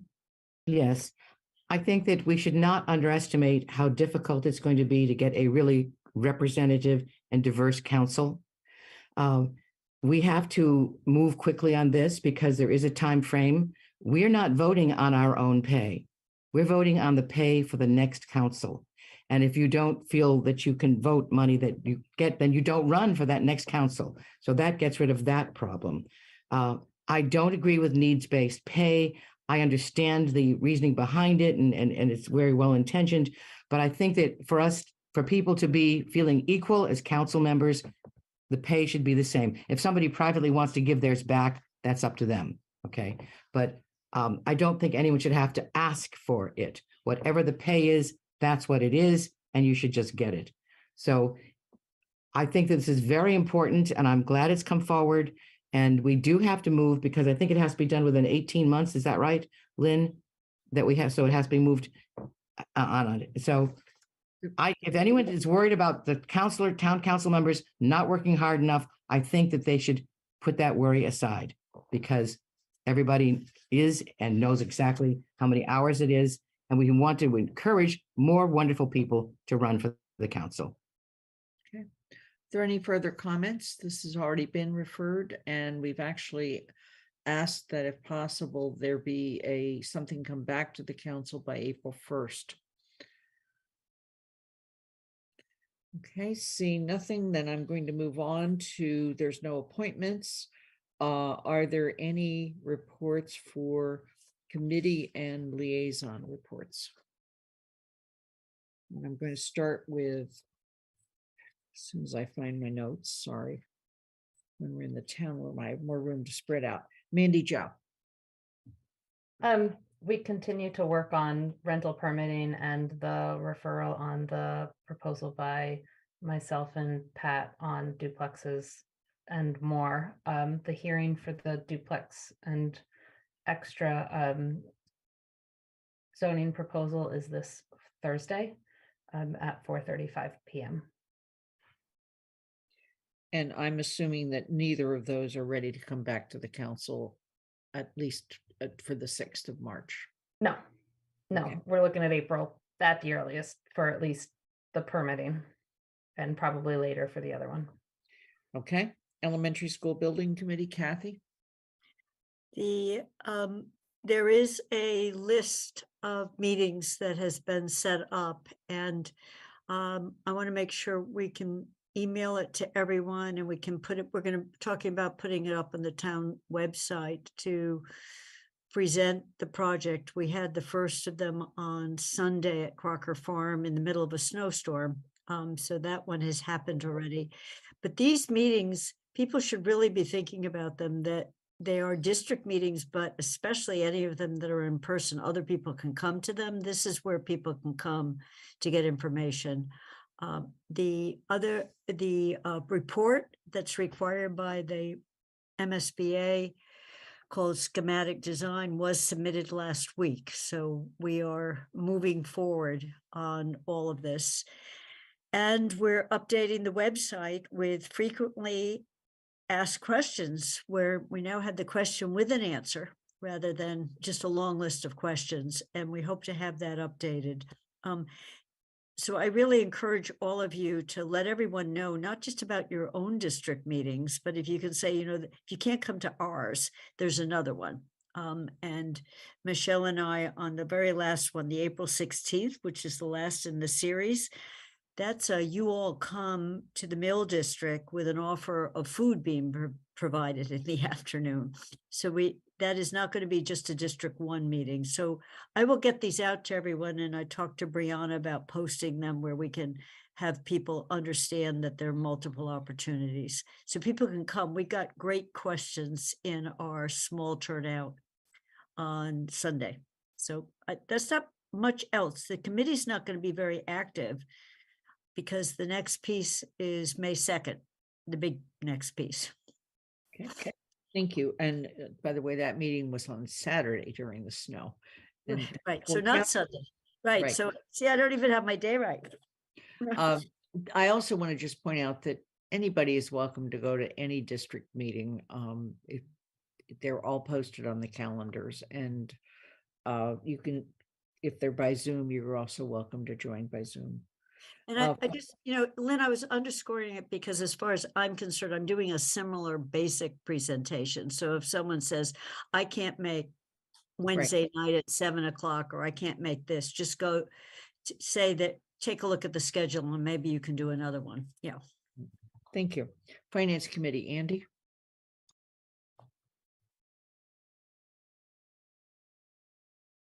I really don't have anything that I can add to the report that has already been provided to the committee. Certainly welcome suggestions and questions about it.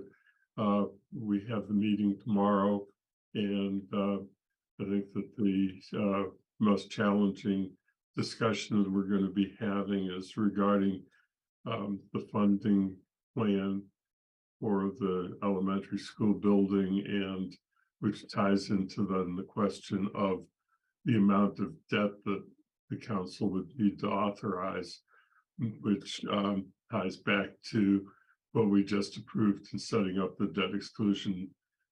So just wanted to remind you that discussion begins tomorrow, and is going to be a very difficult one and very detailed one. But anyway, if there are other questions, ask them. If not, thank you. That meeting's at 3 o'clock. Correct. By Zoom.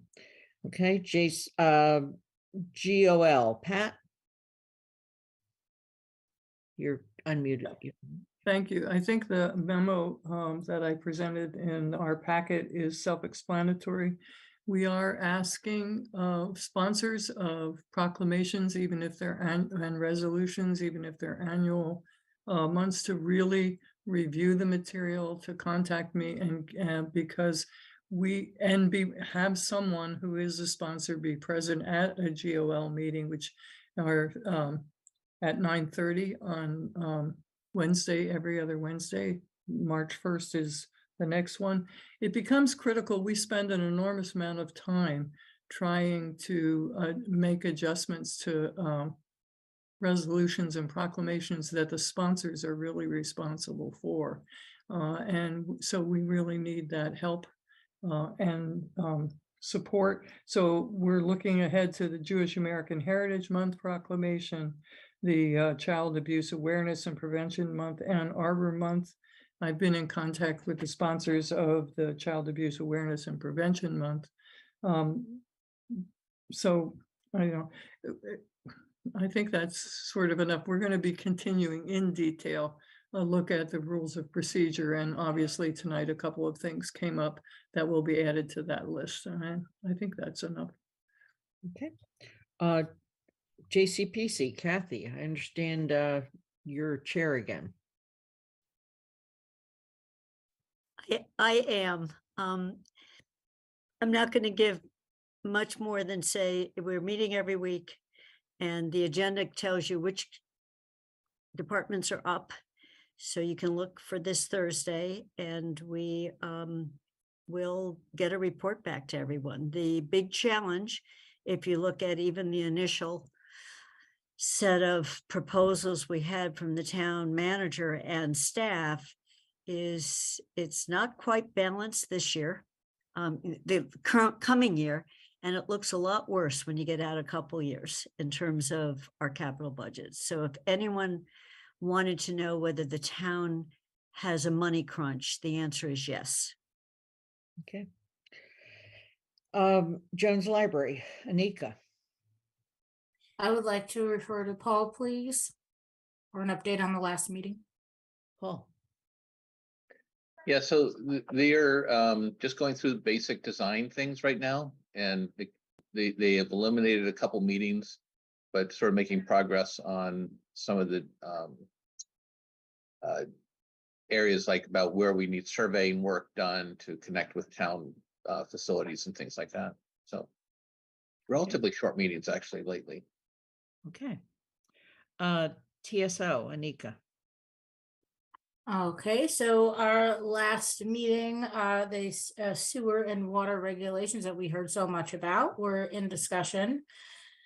We also continued discussion on the street lighting policy with an update on the revised draft with discussion, and continued on with the proposed waste hauler bylaw that we will continue and our next agenda for our meeting this Thursday at 7 p.m. Requests have gone out for all counselors. If you have questions, to please submit them by the 1st. And encourage anyone in the audience and spread the word so we can have as many from the public who are interested attend. Thank you. Great. Are there any liaison reports? Michelle? Could I use this opportunity to give an update for AHRA? Absolutely. Okay, great. So just to update you all on the survey, we had planned a retreat last week to kick off the survey, but unfortunately we had to move it. So it's happening this Wednesday evening from 6 to 8. Irv and I met today with the Donahue Institute, though, to kick off the survey officially. And to give you a timeline on that, we expect to finalize the questionnaire by the end of this month, so 3/31. And then the survey will be open beginning April 4th. It will stay open until April 19th, unless we feel we need to keep it open longer. It is a very short window. We have a very comprehensive list of organizations and folks that this is going to go out to. And then the Donahue expects to deliver the analysis to us by May 17th. So if anybody on the council here has any suggestions, I would love to hear them. Really appreciate everybody following along with this. The other thing is I am asking you all to save the date. We are doing a screening of The Big Payback, which is a film that follows Evanston's journey of reparations. Dr. Shabazz and I have a brief appearance in that, and we're doing that on March 30th at the Powerhouse on Amherst College campus. We're doing this in partnership with the Amherst College Student Senate. And former Evanston Alderwoman Robin Rue Simmons will be joining us for the screening and also be hosting a talkback session for folks who will be at the screening with us. So please save the date and I'll send that out also in an email. Great, thank you. And do you have a time for that one? Yes, it's going to begin at 6 o'clock. Great, thank you. Are there any, yes, Pam Rooney. Great, thank you. Planning board, but first, a question for Michelle.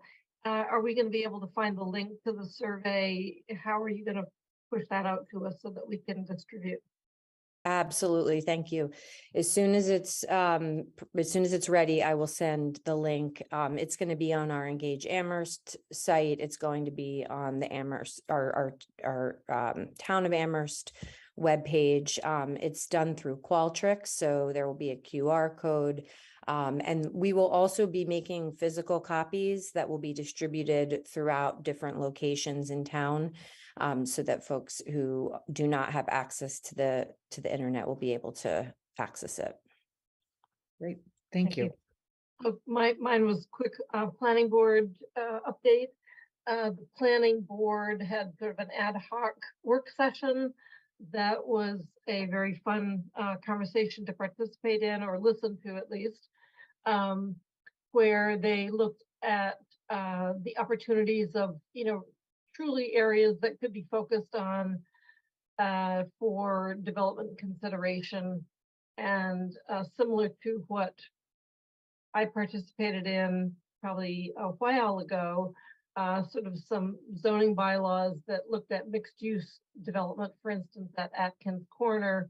This is the kind of idea where opportunity to create some hubs or some nodes of development are a nice way to sort of approach planning. So I was very pleased to see that event. Thank you. Are there any other liaison reports? Okay, then we don't have any minutes tonight to approve. Paul, town manager. Sure, just a few things. So first, very busy on working on the budget. We're doing the budget hearings department by department in preparation for delivering a balanced budget to the council by May 1st.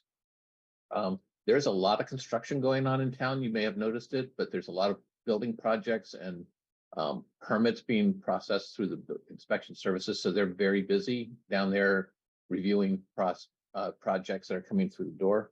A really good event yesterday and for Black History Month, put on by the DEI department.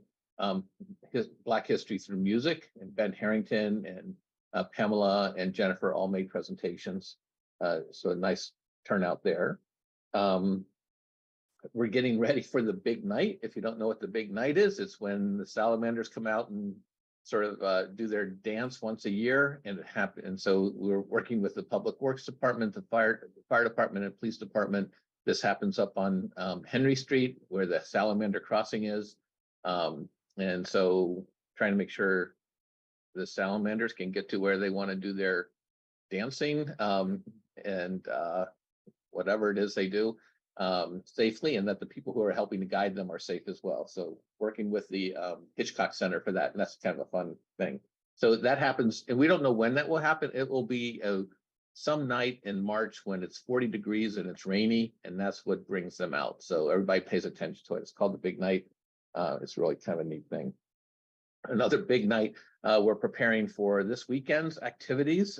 This is the event that will not be named. So we will have, you'll see police officers in town, press responders ready, and you'll see a high visibility presence throughout the town on Saturday. They start at 8 a.m. and are there most of the day.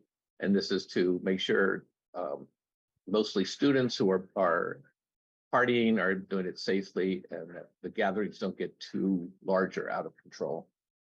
And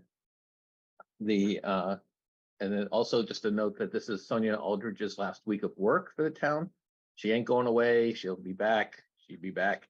So this is her swan song of being officially employed by the town full time. And while the snow has begun, so I'm anxious to go home. We have, schools are closed tomorrow. We have delayed the opening of town hall until 2 o'clock, until 10 o'clock. So we'll have delayed opening of town hall tomorrow. And we have a parking ban. And there's a parking ban that starts at midnight tonight. Yes. Okay, under town, any questions for the town manager?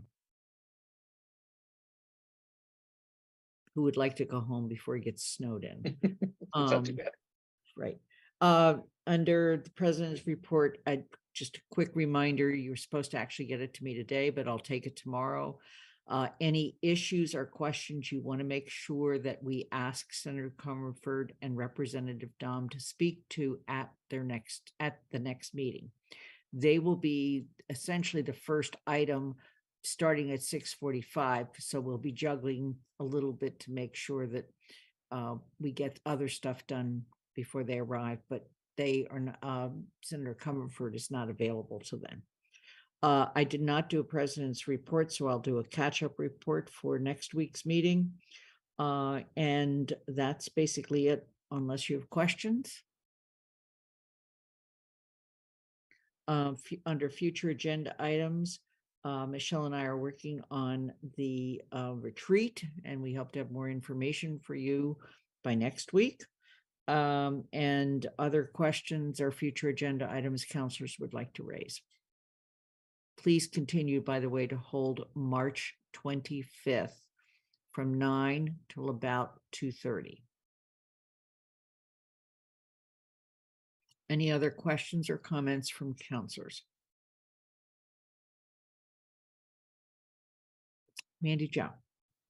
I just want to mention that the MMA appointed its policy committees, and Paul is on one, Andy is on one, and I am on one. So if you've got questions about state legislation, that I forget what Paul's is, but Andy's on finance. I'm on the municipal and regional administration, which is sort of a catch-all for things like the bills we talked about tonight. And Paul, what one are you on? Public Works. Public Works. So any state legislation, anything like that, just talk to us about those things. And thanks to all three of you for that additional state level leadership. Dorothy? Do we have a place for the retreat? It will have to be in the town room because it has to be broadcast because it's open to the public. So we had one before, and we did let the public in. I remember a couple of guys sitting in wherever they wanted, but that was in the town. That was before we did Zoom access. And Athena, do you want to speak to this? Yes, thank you. If counselors are participating remotely and we want to be accessible on Zoom, then the town room is the place to do it. I think it would be a different situation if everyone agreed to attend in person, and then we could do it like we had in the past, Dorothy. But in the situation that we're in right now with some counselors participating remotely, the town room is the best place. But if we're in, if we are all going to be in person, and right? we don't take public comment, can we set up in another place but still have Amherst Media televise the meeting? In the past, when we're allowed to have fully in-person meetings. In the past, when we have had retreats at the Hitchcock Center and locations, we did not have Amherst Media come and set up, especially for us, and we didn't have the meeting recorded. So that's something that we can inquire about, but that's not how we had done it in the past. Dorothy, thank you for raising that. We will investigate and see what our other options are. Okay. Thank you. Thank you very much. Absolutely. Anna? Yeah, Mandy, could you share with the council what is a way that folks who might want to get involved in MMA committees in the future, how they should, and Andy too, how they could or should go about that? I think it sounds really interesting, and I'm not even sure where to start. So I started with every year around December, the MMA puts out a call for people interested in serving on policy committees. And there's a short application. It's basically who you are and sort of some of what your experience is and what committees you're actually interested in. Sometimes they know what openings there might be if people are not trying to re-up or people are leaving and all. But that's how I started. And then I think from me, Paul put me in touch with someone where there was an opening.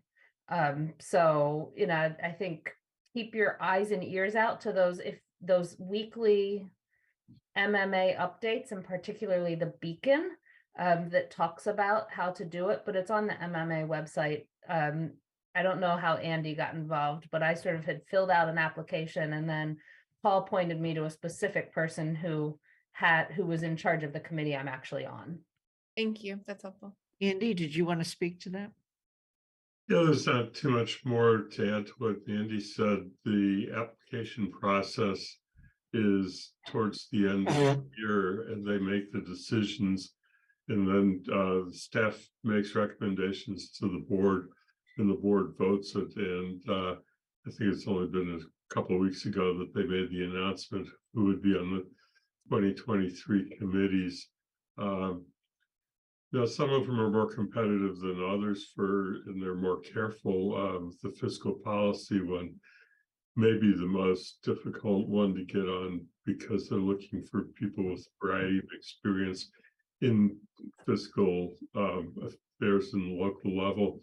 But they're like 3 counselors from the entire state, 3 mayors from the entire state, 3 select board members from the entire state. So it's it's not that large a group, so that they have to make some hard choices. Paul? Yeah, just the good news is that they are always looking for counselors to serve. Usually there's a surplus of select board members and managers who want to serve, but the counselors, there are fewer people who are willing to be at a statewide body. So if you have an interest, look at the policy committees. If you have an interest, I can let them know that you're interested. They sometimes have a vacancy that comes up during the course of the year. And I'm always love to advocate for our folks to be on committees. I think Amy serves as a technical advisor to one of the committees as well. So so we're always trying to get people on them. So if you're interested, please let me know. Okay. Mandy Jo, did you want to comment further on that? Yeah, I forgot a couple things. I actually think there's an opening for a counselor on one of the ones that the 3 of us aren't on. When I was looking at the list, they just posted the full list of all of them. I got an email about it. I think it was in the weekly notice of updates. And there was a link to see who all was pointed. And if there aren't 3 people under the list for counselors, there's an opening. But the other good way to get involved, if you're interested, is through the MMCA Association, which is our Mass Municipal Counselors Association. And every year, sometime in July, they start asking for if you're interested in being on the board of that, or on the board of WEMO, which is the Women's Elected Municipal Officers. And there's a couple other sort of sub boards that are also good ways to get involved in the MMA. And those applications and stuff tend to come up in time for the January MMA conference, because that's where the elections happen. So they start getting applications in the summer for that. Okay. And I'm going to just suggest that if any of us see notices, we just share them across the rest of the council. Okay. Pat, you have your hand up. Thank you. I'm going back to the retreat. In the original 2 retreats of the original council, there were people who came and sat in and watched. They did not participate, and there was no public comment period.